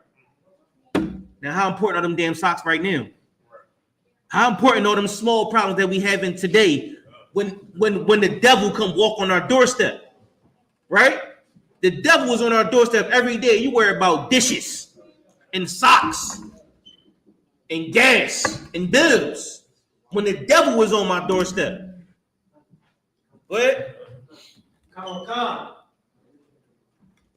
Enemies without all mercy and pity. Mm-hmm. The 14th Damn, day, enemies with no mercy and no pity. They don't care. They got no picks. No picks at all. It don't matter who there. When they walk into the school, if they walk into the school, it's over for anybody. It's curtains for everybody. They firebombing. They throwing the Molotov cocktail through the building. This is the spirit of Esau. Esau can't be a brother because Esau unalived his brother because he was more righteous than him. You familiar with that scripture, right? Cain and Abel, right? Abel was given fruit. Was it fruit? Cain was given Abel. No. So like Abel was given he was making an offering to the Most High. Cain was given the fruit. Cain wasn't given the offering, so he like, damn, the Most High respected Abel, but he didn't respect Cain and then Cain was mad at Abel because he got respect from the Most High because he was doing the right thing. Right? So he unalived Abel, unalived his brother because he was doing the right thing. He was more righteous than he was. That's crazy. And then Esau sold his birthright. It didn't say he stole it. You want? I'll sell you this phone for $10. You want the phone for $10? Yeah, I'll give you my $10. You stole my phone. What? It don't make sense. You can't sell somebody something, huh? And tried to, if I could, sir, and tried to steal it back. And tried to steal it back. Like he should, if Esau was righteous, if I could, sir, what he should have said when Isaac called for him, he could have said, listen, Adawan, listen, Abba. Right. I sold the birthright to Jacob for some red pottage. I know I wasn't going to be that red pottage. Jacob need the blessing. Esau ain't had no, respect or honor. Right. To even admit to his father what he did. He Exactly. was going to go get it. Right. He tried to steal it back. Like, that don't even make sense. Because he said, you know what? I don't need it. I don't care about the future. I don't care about the blessings and whatever you got. Because I want my pottage now. Right. I want to eat my venison now. I want my rewards now. Give it to me today. Jacob worry about 10 years from now, his kids and his kids' kids. I don't even know them kids. Right. I don't care about them kids. I want my blessing today. And this is the spirit that they have. We don't have that spirit. We got a brotherhood spirit. We care about our brothers. Right. Remember, it said it told Jacob that he was going to rule over his brothers. Who was his brothers? He only had one brother. That was Esau. Right? Esau hated his brother so much that he unalived him. That's the most whitest thing you can be. Someone who hates your brother. That's white. Right. Hating your brother is white. Edomite spirit. That's right. Where was we at? In verse 6, sir. Without all mercy and pity. Without all mercy and pity. This is how Esau feels about us. That's their spirit. No mercy, no pity, no regard for our women, our children. They don't care. They don't care about your welfare. They don't care about your house. They don't care about how much you make. They don't care about how you get into work. They don't care about if you just making it home. You around the corner from your house, had a couple drinks, and you get pulled over. They don't care about that. They gonna get you because they don't hold no regard for your children. They don't hold no regard for your women. They don't care about you. That's Esau. Go ahead. Come. The 14th day of the 12th month, Adar, of this present year. Verse 7. That they who of old and now also are malicious. Damn, go ahead. May in one day with violence. With what? With what? With violence. Go ahead. Go into the grave. They said with violence they want to send us into the grave because we didn't bow to them. So they want to violently unalive us, and send us into the grave because you took a knee at the football game. Because you didn't say the Pledge of Allegiance, you will violently go into your grave. Go ahead. God. And so ever hereafter cause our affairs to be well settled. And then once they in the grave, once they out of here, then we can settle. Then the dust is clear and we can move forward with the kingdom. But before that, we gotta take the school out. We gotta break the school apart. That's why they break down. Give me some of them groups from back then. The Panthers, the Brown Berets, anything that the Move movement. God damn, the Move movement. Anything when we come together, they see it as opposition, and when we come together, they break it down. They tear it apart. But the truth still strong. They tried a couple times. They still trying. It got pretty close. I think at one point it was only 3 brothers left, right? There was only 3 brothers left at one point. They dismembered the whole truth. It was 3 brothers left. And those 3 brothers took the whole truth on their back and rebuilt it in all these provinces. And that's why we grateful for them men today. Because we should all be in that grave. Violently. But somehow, some way, we found this truth. And now we sitting in this seat. What you got, brother? Based on what you're saying, specifically, that's why it's important to wake up early this morning and drink that coffee. You know, how would you coffee in the morning? You know what the coffee is? No, the coffee is the truth. Right. You wake up in the morning and you study the truth. Because with this Bible right here, you're going to stay ready so you can teach and so you can edify the people. Because you'll always be ready. You know when the scriptures say Christ coming? You know when Christ coming? Huh? No. But Christ coming like a thief in the night. Right? And if you ready, you can meet that thief. You can meet him. But if you're not ready and you sleep, you'll never see the thief coming. But some brothers in here, they don't sleep. I know Yediah don't sleep. Barzal don't sleep. I.S.U.P.K definitely don't sleep. So when that thief come in the middle of the night, Mathumya don't sleep either. It's like I think you don't sleep either. So when that thief come in the middle of the night, they'll be ready. That's drinking the coffee. Staying in the light. Because you'll be ready when Christ comes. And you won't be a victim. You're going to be in that darkness if you don't follow the truth. If you don't dig in these scriptures. All right. You got that, Bob? But Hereafter, cause our affairs to be well settled and without trouble. All right, drop that. Go back to where's we at? Esther 3, 13, 14. 14. This is the book of Esther, chapter 3 and verse 14. What?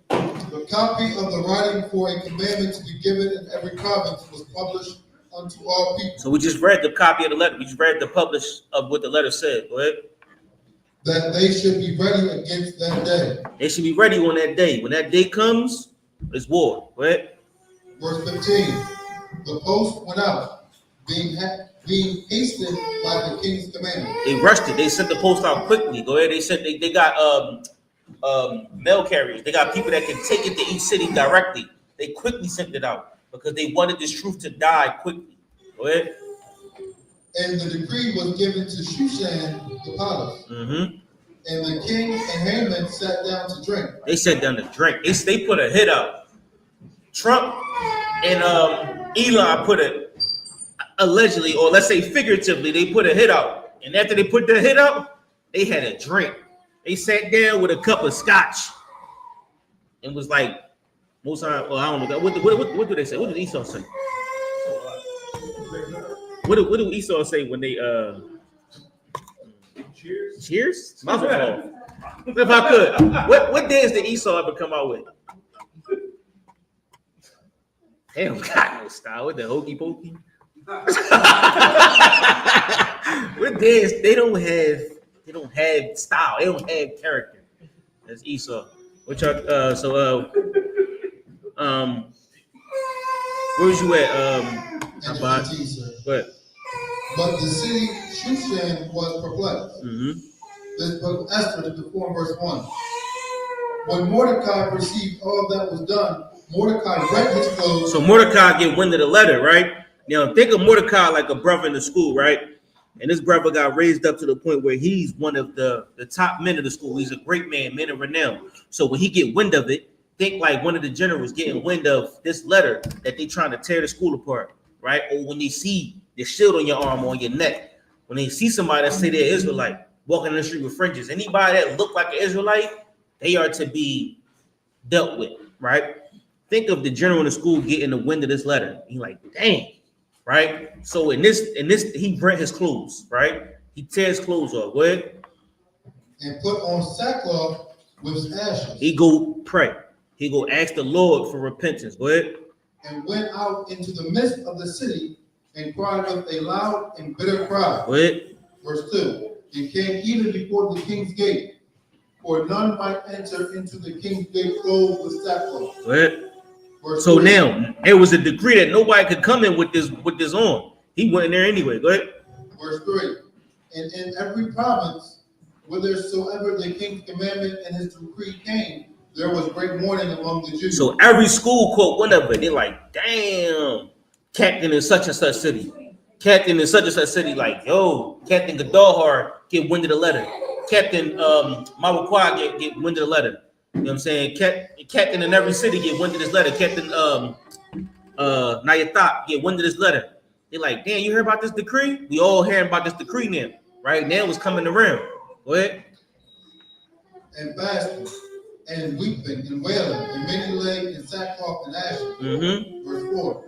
So Esther's maid and her chamberlains came and told it her.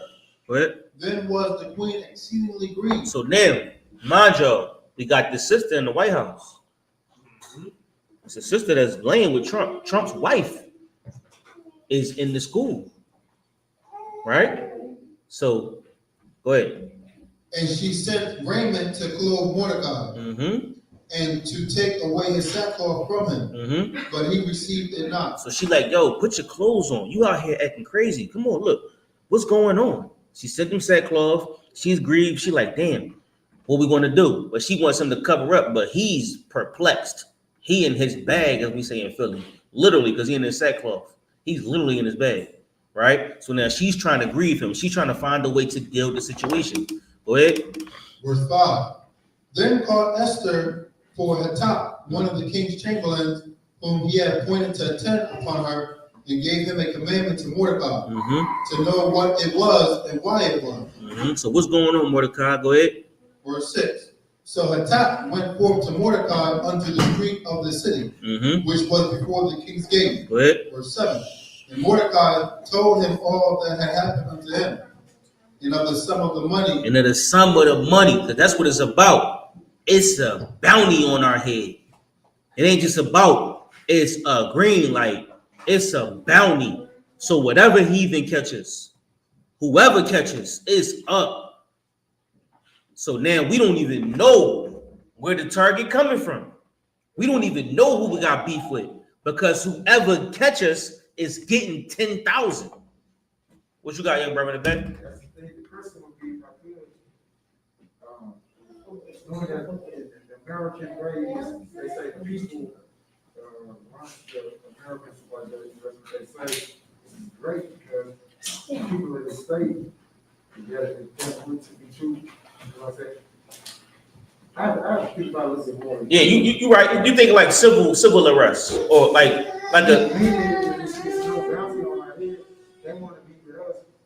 But that's why right. So anybody who's a patriot, anybody who's an American, think like the Proud Boys, think like the Aryan Nation.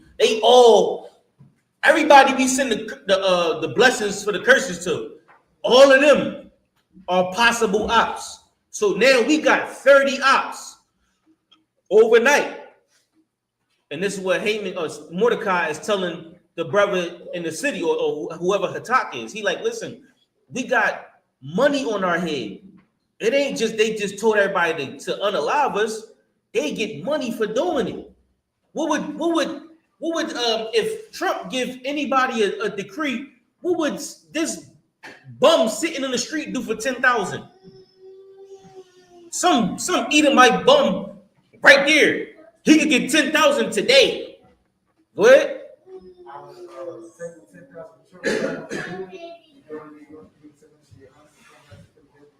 Say that again. I would take the 10,000 from Trump, make sure you do the 5 first, and tell them to do it, and go to New York, get it, make sure you get the 5,000, come back and sit on the same spot. Man, look.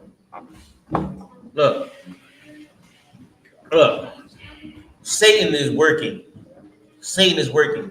And for somebody that don't got a dime to rub together, if you give them $10,000, they're gonna do something crazy. So at this point, everybody is giving $10,000 if they catch an Israelite slipping.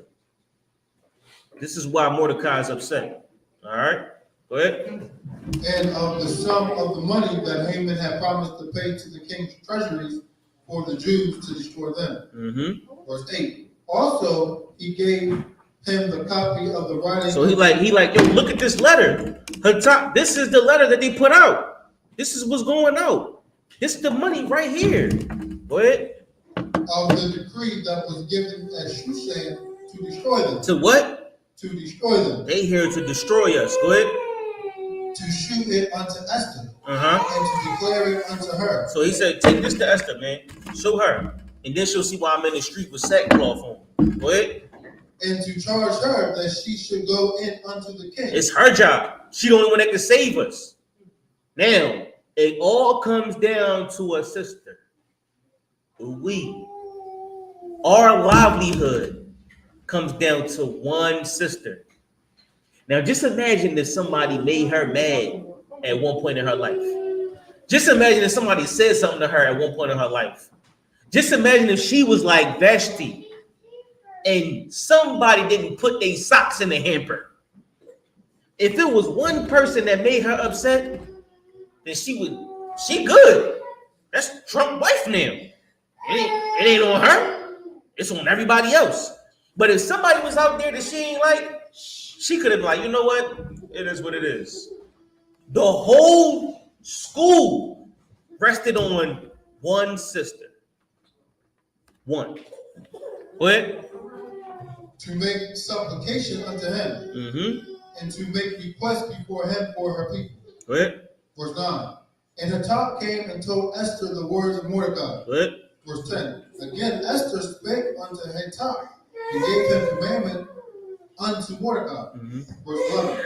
All the king's servants and the people of the king's provinces do know that whosoever, whether man or woman, shall come unto the king into the inner court, who is not called, there is one law of his to put them to death. So she like, Hatak, I can't just go to the king, because if I walk to the king, anybody that walks in that court is to be put to death. So I can't, even though I'm his wife, I can't just walk into the king's office. It's not like that. So tell Mordecai that I can't just do that. What? Except such to whom the king shall hold out the golden scepter. So she said, if I walk in that yard and the king hold out the scepter, then I survive. But if the king don't hold out his scepter, then I'll die. So now it comes down to one sister and her choice. If she walk in this yard, she'll be unalived. But if she make it, then maybe she can have a conversation with the king about something that who knows what the outcome is going to be. So now this sister has to make a decision. And she decides this day if she's going to live or die for her people. Go ahead. That he may live. Mm-hmm. But I had not been called to come in unto the king these 30 days. I'm not even supposed to go there. Go ahead. Verse 12. And they told to Mordecai Esther's words. Verse 13. Then Mordecai commanded to answer Esther, think not with thyself that thou... Mordecai said, don't think about yourself. Sis, if I could. Niece, if I could. Don't think about yourself right now. Think about the whole school. Think about Captain Gadahar. Think about General Muhammad. Think about General YAHANNA. Think about the brothers that been carrying this school for so many years. Think about all these brothers that sacrifice day in and day out. Don't think about yourself. I tell you. Like this, if I could, I was gonna say this kind of heavy because it shows you at all times in the Bible that it's like a sister needs a head to read her sometimes. Oh yeah. And she's probably ramping and like, oh my God, I'm gonna die if I go in there. Oh yeah. I mean, this happened. But then you just get that head with a father figure.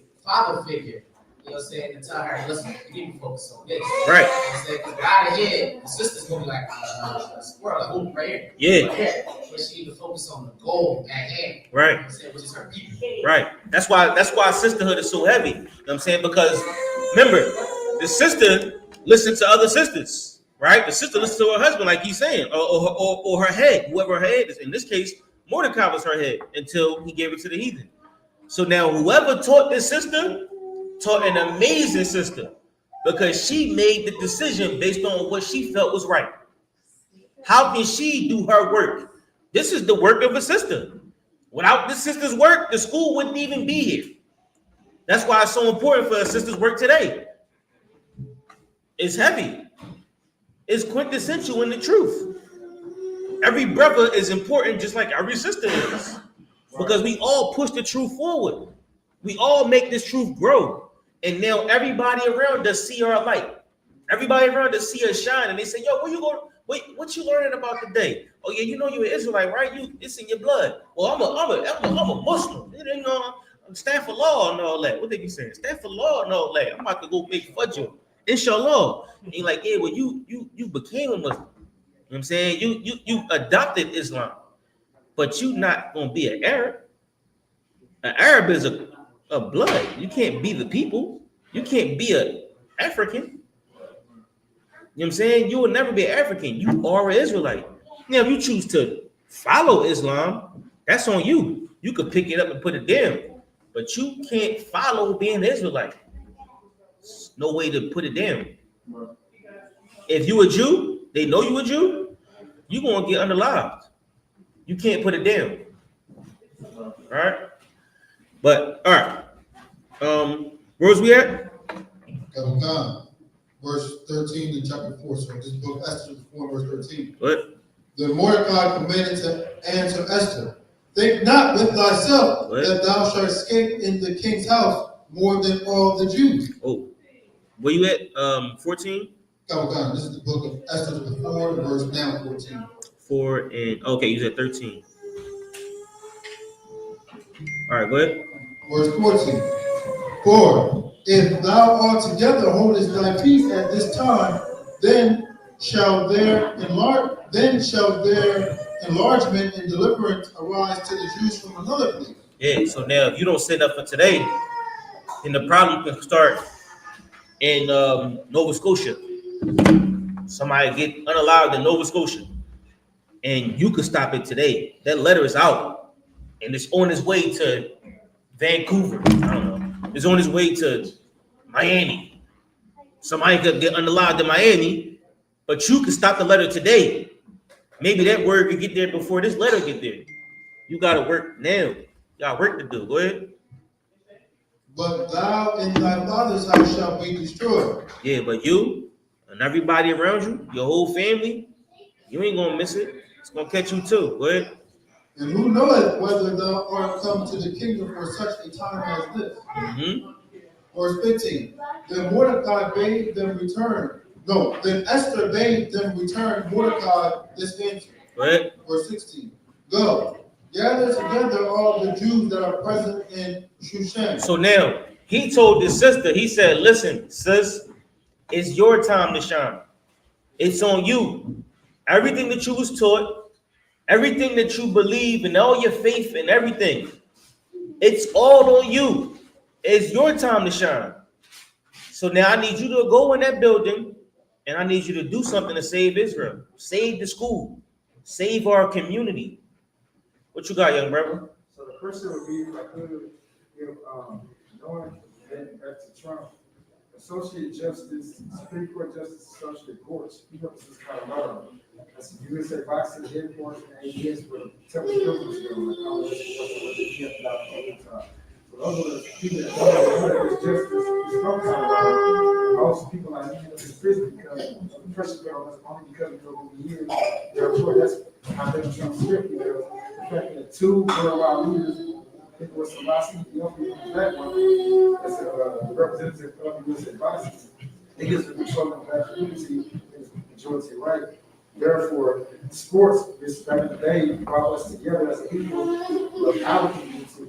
What the financial question would be, what would be a reason for two world representatives that have some major worldwide power to protect our nation of 1969, this is important to 1969 Israel, based on his state, that state, all 50 states as Hebrew Israelite temples, and you could even say maybe, I don't know, Israelite, Sunni Muslims, temples, sports leagues, only. That coalition of sports leagues that all came together back in the day, because our family separation, so therefore we have basketball leagues, that's 5 people. Right. It's got us to a small city council in the city, 5 million spent, 5 can't be football, basketball, we probably start out with compete, band, this, that. So what's your point? Like, you got the information, but what's the point? Once we come together, these sports was brought people together every race back in the day, the 60s, 69, that brings up, everything adds up. You know what I'm saying? You a young man or you a trooper? I'm just here listening, it's a process I gotta go through. Most high in Christ. Well, listen, man. The Lord brought you here for a reason, right? Your soul found its way to a place that can cater to it, right? The longer you find yourself in the world, the longer you'll find yourself walking in the dark, right? Here, the Lord is able to give you some light. The Lord is able to feed your soul. This is a place that no YouTube video can scratch. This is a place that no mosque, no church, nothing can give you what you can find in this building. Right. Mind you, this is one province. This is one school of many. And you go to UK, you'll find this school in the UK because the Lord has spread his wings over earth, right? So now what you find is the truth growing and building. Now, from your perspective, you may see a small room. It starts as a mustard seed, right? And once you find your way from that mustard seed, you'll see how big the mustard tree gets. And the mustard tree is humongous, right? So now follow that faith you got. That small mustard seed, it'll grow. And when it grows, you'll see yourself in a mustard tree. And all the birds will come visit. All the nations will come find the knowledge that's in your mind because you've grown your mustard seed. You've pushed your faith to astronomical places. And now you are a mustard tree. You've grown from the faith of the Most High. Keep coming to class, right? Learn from brothers like Athanya. He taught an amazing class last night. I want to eat some of my Yeah, look, just sit in the class and learn from brothers like Athanya. He gonna get you right. Athanya is gonna get you right. Trust me. I was in his class last night. He gonna get you right. And all these brothers right here, they make sure you gonna get right. So just keep coming to class. Bring all that information you got, and just bring it to the priests and prophets of the Lord, and let them dispel it. Let them shift it through the what's it called? The little corn sifter, Joe. You mean, huh? What's it called? You die? A sifter? A sheaf. Let them sift what? A sheaf. Let them sift it through the sheaf, right? They're gonna find the gold. They're gonna find what's important, and everything else is gonna fall right through. And you're gonna find what's important to you. Because at the end of the day, how you saving Israel? You might know everything about Colorado and Denver in 1920 and 1960, but how are you saving your brother? Turn around and look at your family. How you gonna save them? That's what Esther is doing. Esther is saving the whole school. Esther is saving her whole family, everybody, because of what she learned hearing the truth. So now you turn around and look at your family and ask yourself, how do you save them? And as he brought it last night, my people are destroyed for a lack of knowledge. So first thing you need to do is find out who you are. Dig in the knowledge of the Most High. Uncover the mysteries in the Bible. I'm talking about it's mysteries. Unlock the book. Find the mysteries. We just talked about a portal in the Bible. The brother didn't even know how he was going to get to Babylon. The Most High picked him up, dropped him over top of Babylon. He put him in the jail cell. Daniel got a plate. He's like, oh, snap, thank you, Lord. And then Habakkuk was back where he was at. That's portals in the Bible. Remember, Christ got transfigured. He got beamed up. Christ went through a portal. When the mysteries of the Bible are opening to you, then you like, damn, hold up. What you mean?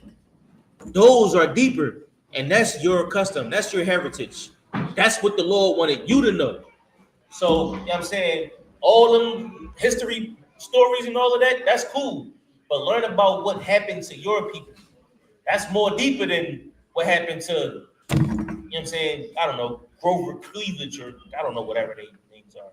You know what I'm saying? But you get the point, right? What's on Christ? If I could, can I get some more Christ? It's me? What's on Christ? What's on Christ? All right, damn, it's 9:01? What we gonna stop here, Diane?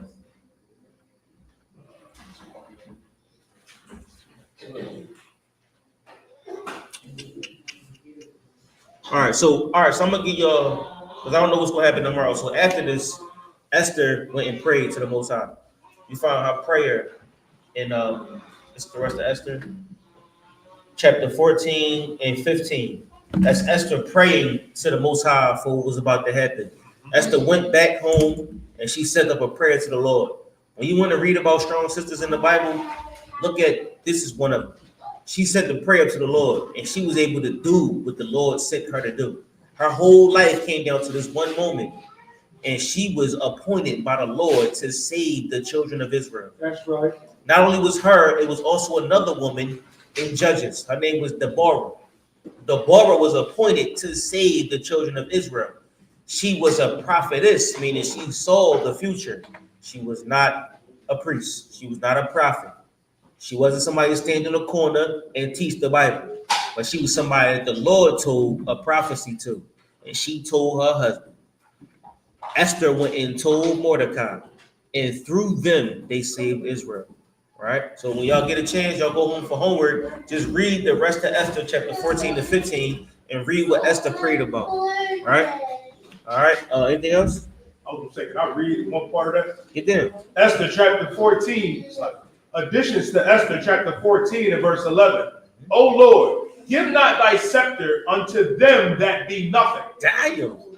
And let them not laugh at our fall. Damn. Y'all read this prayer. Don't give rulership to them that are what? That be nothing. Don't give rulership to them that they ain't nothing. Donald Trump is a Cheeto. He's Chester the Chester the MOLE Esther. That's him. He's Mr. Cheese Curl. Don't give your power to them, right? That be nothing. And go ahead after nothing. Come. And let them not laugh at our fall. Don't let them laugh at our fall, our calamity. We struggle and they laugh at it, right? She's praying against them. Go ahead. But turn their device upon themselves and make him an example that have begun this against us. And it's so heavy because that prayer is exactly what happened. Right. Am I lying? Right. They made a device to unalive us. And the person that made it was unalived in it. She prayed to the Most High, and the Lord heard her prayers. Think like the smoke coming up. Should we read that in Revelations? The prayers are like an incense. You know what I'm talking about? She prayed. Think her prayers are like the smoke coming from the incense. And the Lord took her prayers up and threw it back at the earth. And her prayers became what happened. That's what happens. Do you got that scripture? Give me 1 second. Oh, I found it for you.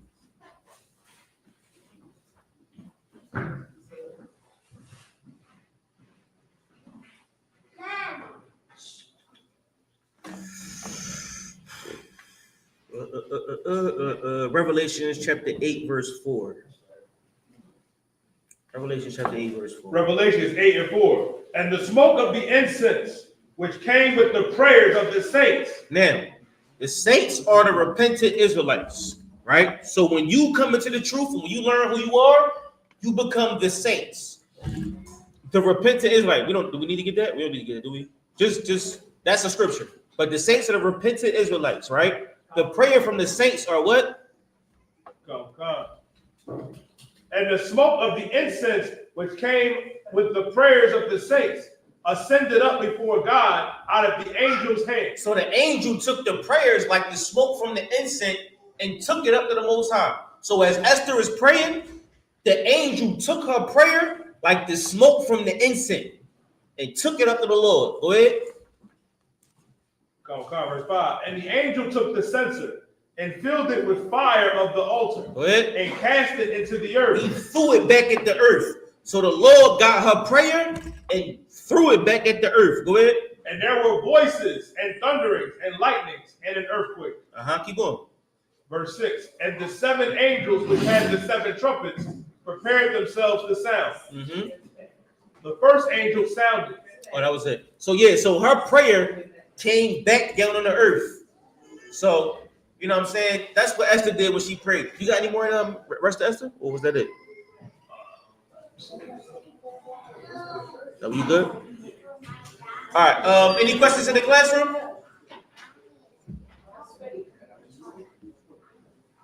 Sis? The main in the scripture when it says that in the last days the Most High is going to pour out His flesh. The men, the older men, they're going to have dreams.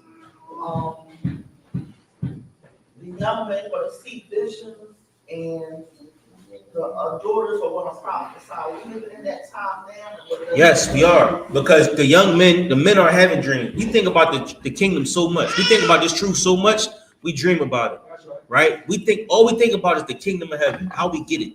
What can we get to make this place better? Right? And the women are seeing prophecies. The women are like, Salak, if I could, sir, if you go down that street, you might find da-da-da-da. The women are having prophecies. The men are seeing dreams. The Lord poured out His spirit among the men here today.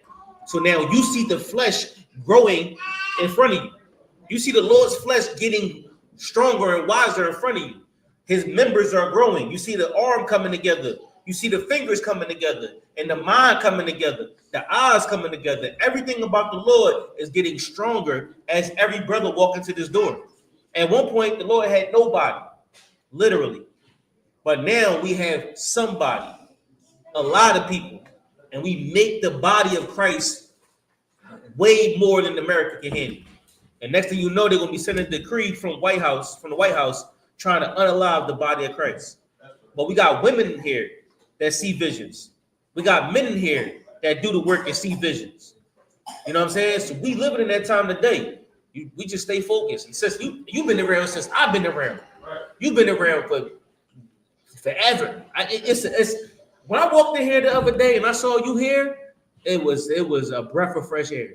Because sis, you've been around forever. And it's such a beautiful thing to see somebody hold on to the truth. That's right. You held on to the truth. And it's so beautiful, sis.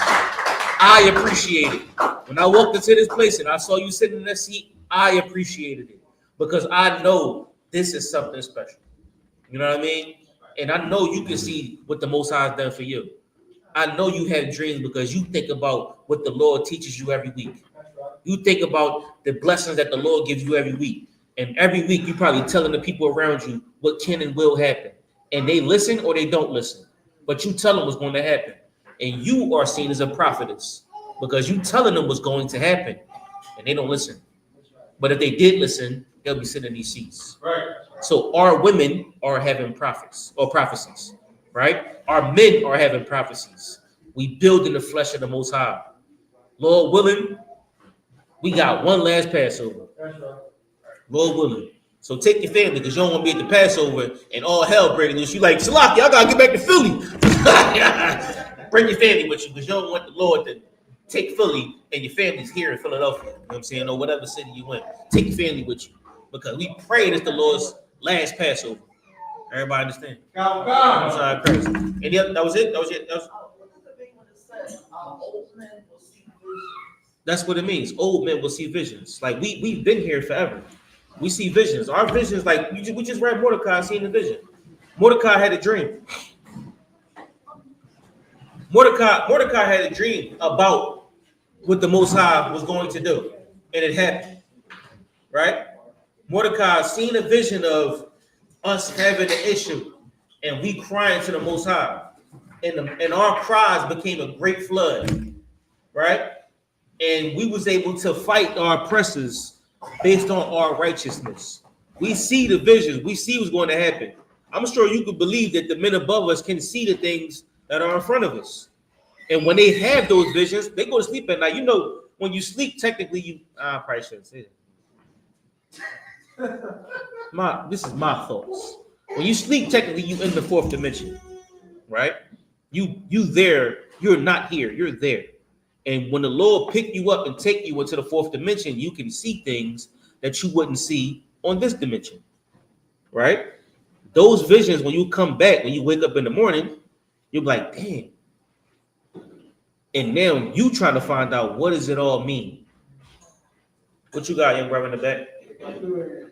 You said, very good.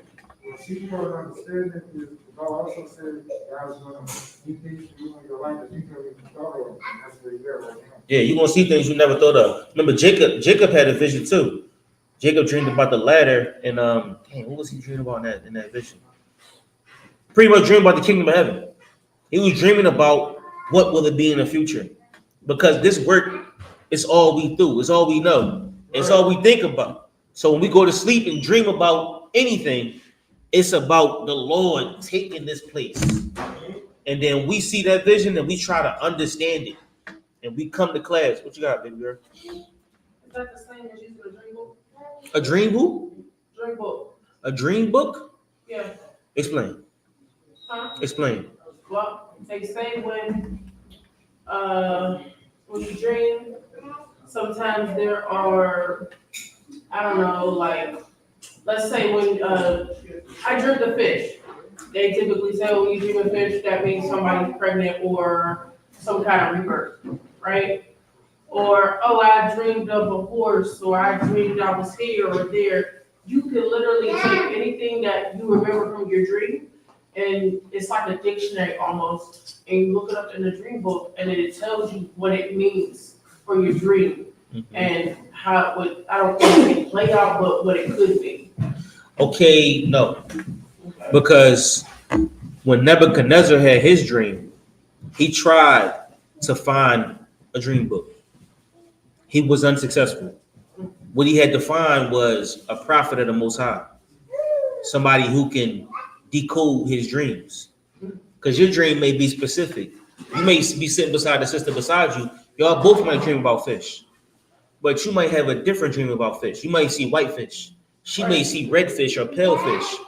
But that's what I'm saying. Like, you could go through it. It literally breaks it down. Like you said, if you dream of white fish, it means this. If you dream of blue fish, it means that. Or if you dream of certain numbers, play that on the lottery. I'm gonna help you out. Anybody can break down the Bible, technically, right? But we don't go to church because they can try, but they are unsuccessful. They'll give you the best they can give you, right? But at some point, you'll find the men of the Lord, they can break it down to places you've never seen it broken down to. They can give you mysteries that you've never heard before. So you might dream of fish and you pregnant, no sweat. But your dream may be way more in depth than just pregnancy. You might dream about the 4 horsemen. It's all in there.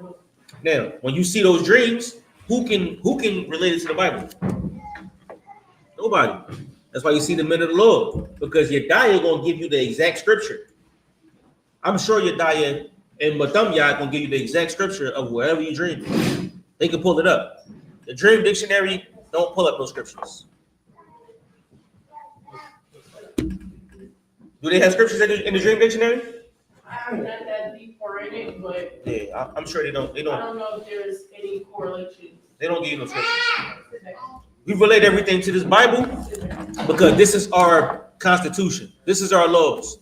So when we find an issue, when we deal with problems in our life, we bring it back to the Bible, to the men of the Lord, because they can explain it, right? They can explain it and give us a story in the Bible that makes sense for us to understand. Now with these stories, we can live a better life. With these stories, we can go on about our day, understanding what the Most High is trying to say to us, because He gave us the information here in the Bible. You can listen to the Dream Dictionary if you want. I'm not telling you not to. You can listen to it if you want to. I would suggest bringing it to a man of the Most High, and he can break it down biblically, and that'll give you a deeper perspective. What you got, Nakar? Sir, before I came into the truth, I used to be a pothead, and I for sure used to believe the dream that I was having was something groundbreaking. I was like, oh my gosh, I can't, you would never believe the dream I had. Man, the angels, the ancestors talking to me. You know what's talking to me? Weed. A lot of weed. You know what's talking to you? Your demon. Yes. Your demon was talking to you. And he was like, hey, yo, you know what we're going to do tomorrow? And he was like, what? Yeah, we go yada, yada, yada. And you was like, oh, yeah? That's your demon. Right. Go ahead. Kind of get it. Like, I used to read a lot of black books. And I'll be high reading them books. And then when I go to sleep, I'll have a dream about that black nonsense. And then I wake up, now I'm thinking that, I had this great revelation until when I came into the school and I heard that I was a drug addict and I needed to come serve the Lord and then see what the Lord got to show me then. Right. So, hey, how about this? Is what this the point. The truth, the Bible is the filter, right? When you send things through the filter, you'll find what comes out and what stays. This is what the car is saying. As he was in the world, he didn't have no filter. He didn't know what was what. But when you come into the truth, you can send things through these men of the Lord, and they'll sift it out for you. They'll give you what's gold, and they'll tell you to get rid of what's not gold. So follow your dream dictionary, and then call the men of the Lord. Compare them. Maybe you'll find a better answer like that, if that's what you feel is what you need to do. You know what I'm saying? I would suggest finding these men, though, because they'll give you a biblical answer. All right. Any other questions? Someone up? Where it says one that is occupied in prophecy, one that's occupied in the law of the Most High will have a wonderful prophecy. Could you break that down? Occupy the Lord of the Most High. When you keep these, when you read the scriptures, when you occupy yourself in this Bible, you'll understand things. You'll see things through a better lens, a better perspective. So whereas though the world don't have no idea what's going on. We know that it's the brink of the nuclear third world war. To them, it's a prophecy. To us, we've read it before. I can give you the whole breakdown of the World War III right here, right now. We can see it. To y'all or to the world, it's a prophecy. But it's what the Lord gave us because we study the law of the Most High. We study the book. So a prophecy is just knowing what was going to happen in the future. We know that because the Lord gave it to us. Is it like the Holy Spirit, when you see things in the spirit that other people can't see it? Like, people in the world, they don't see it.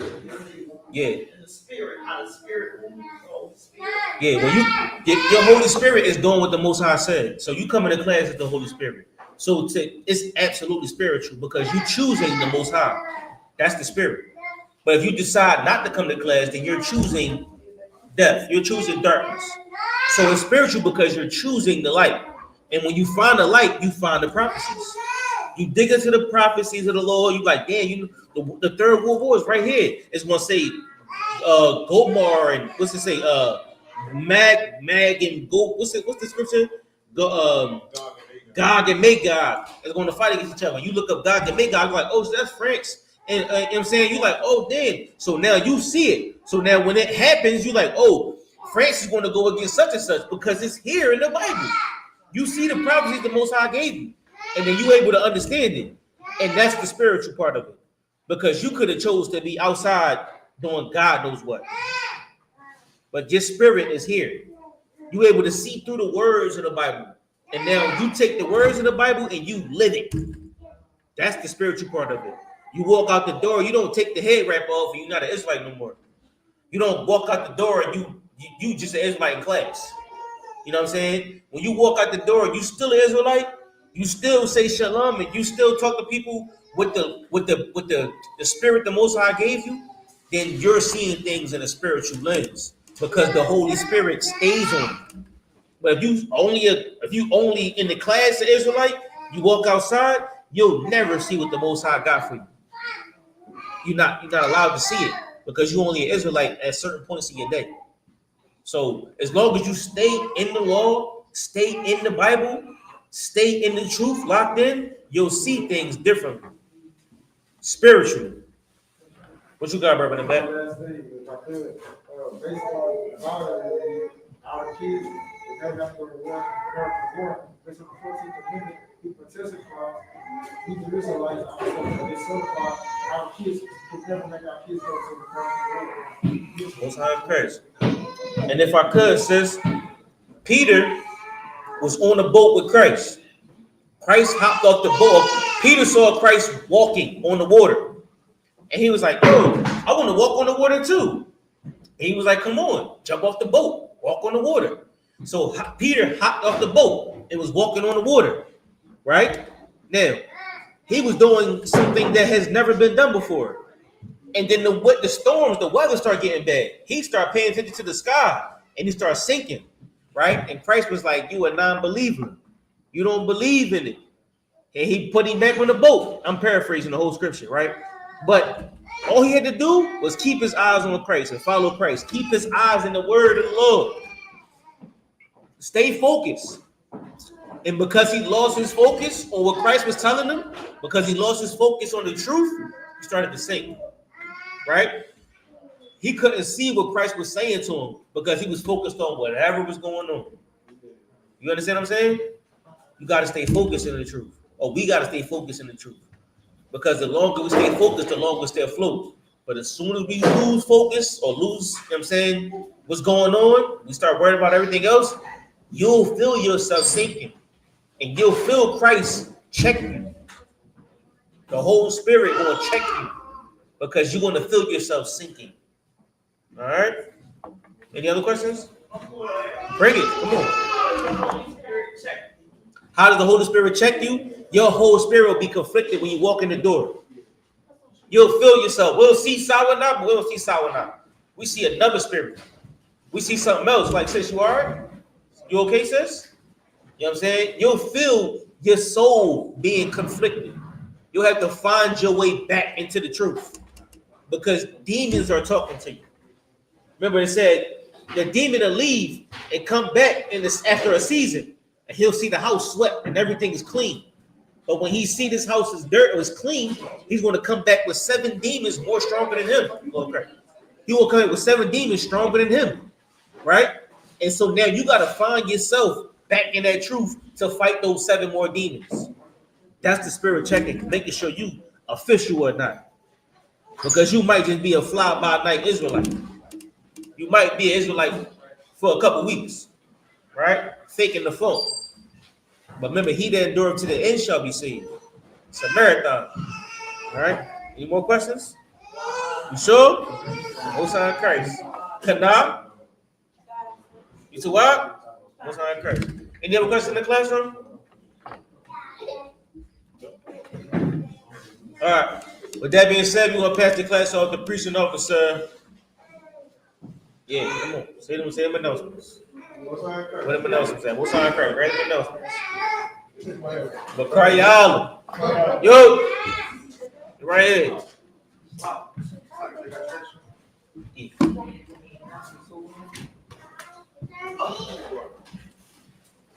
You are the I.S.U.P.K. started at 1 West 123rd Street, Harlem, New York, under Commander General YAHANNA. Welcome, new brother, new sister.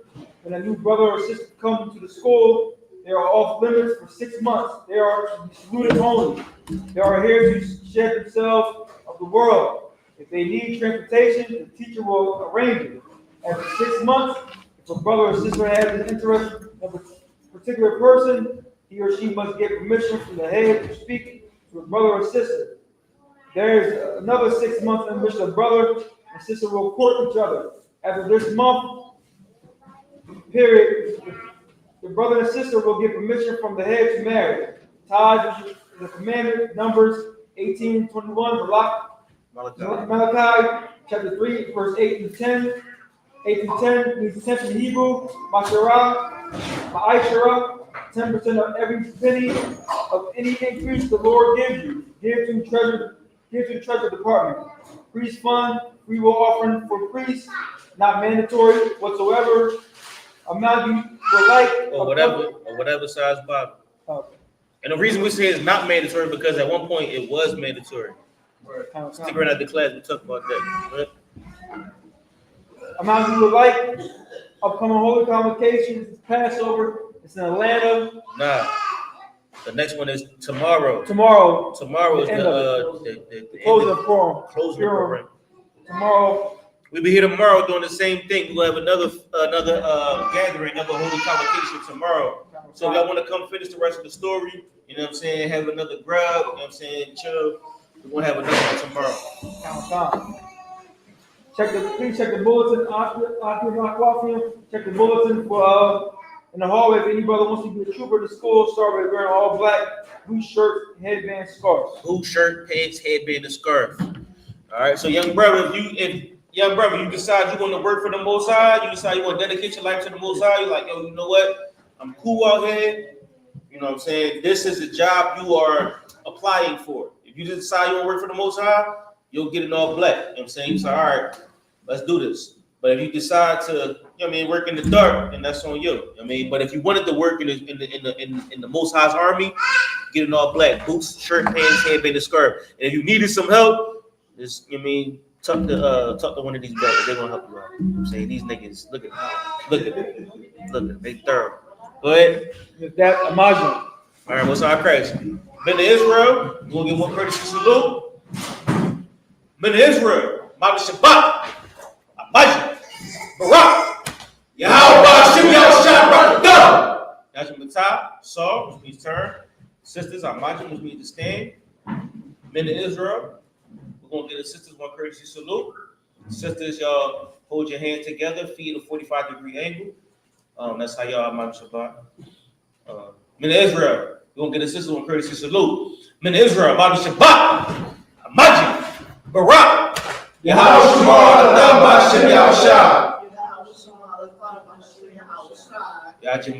we say the Most High watch over you in the name of Christ. Yahshua, class dismissed.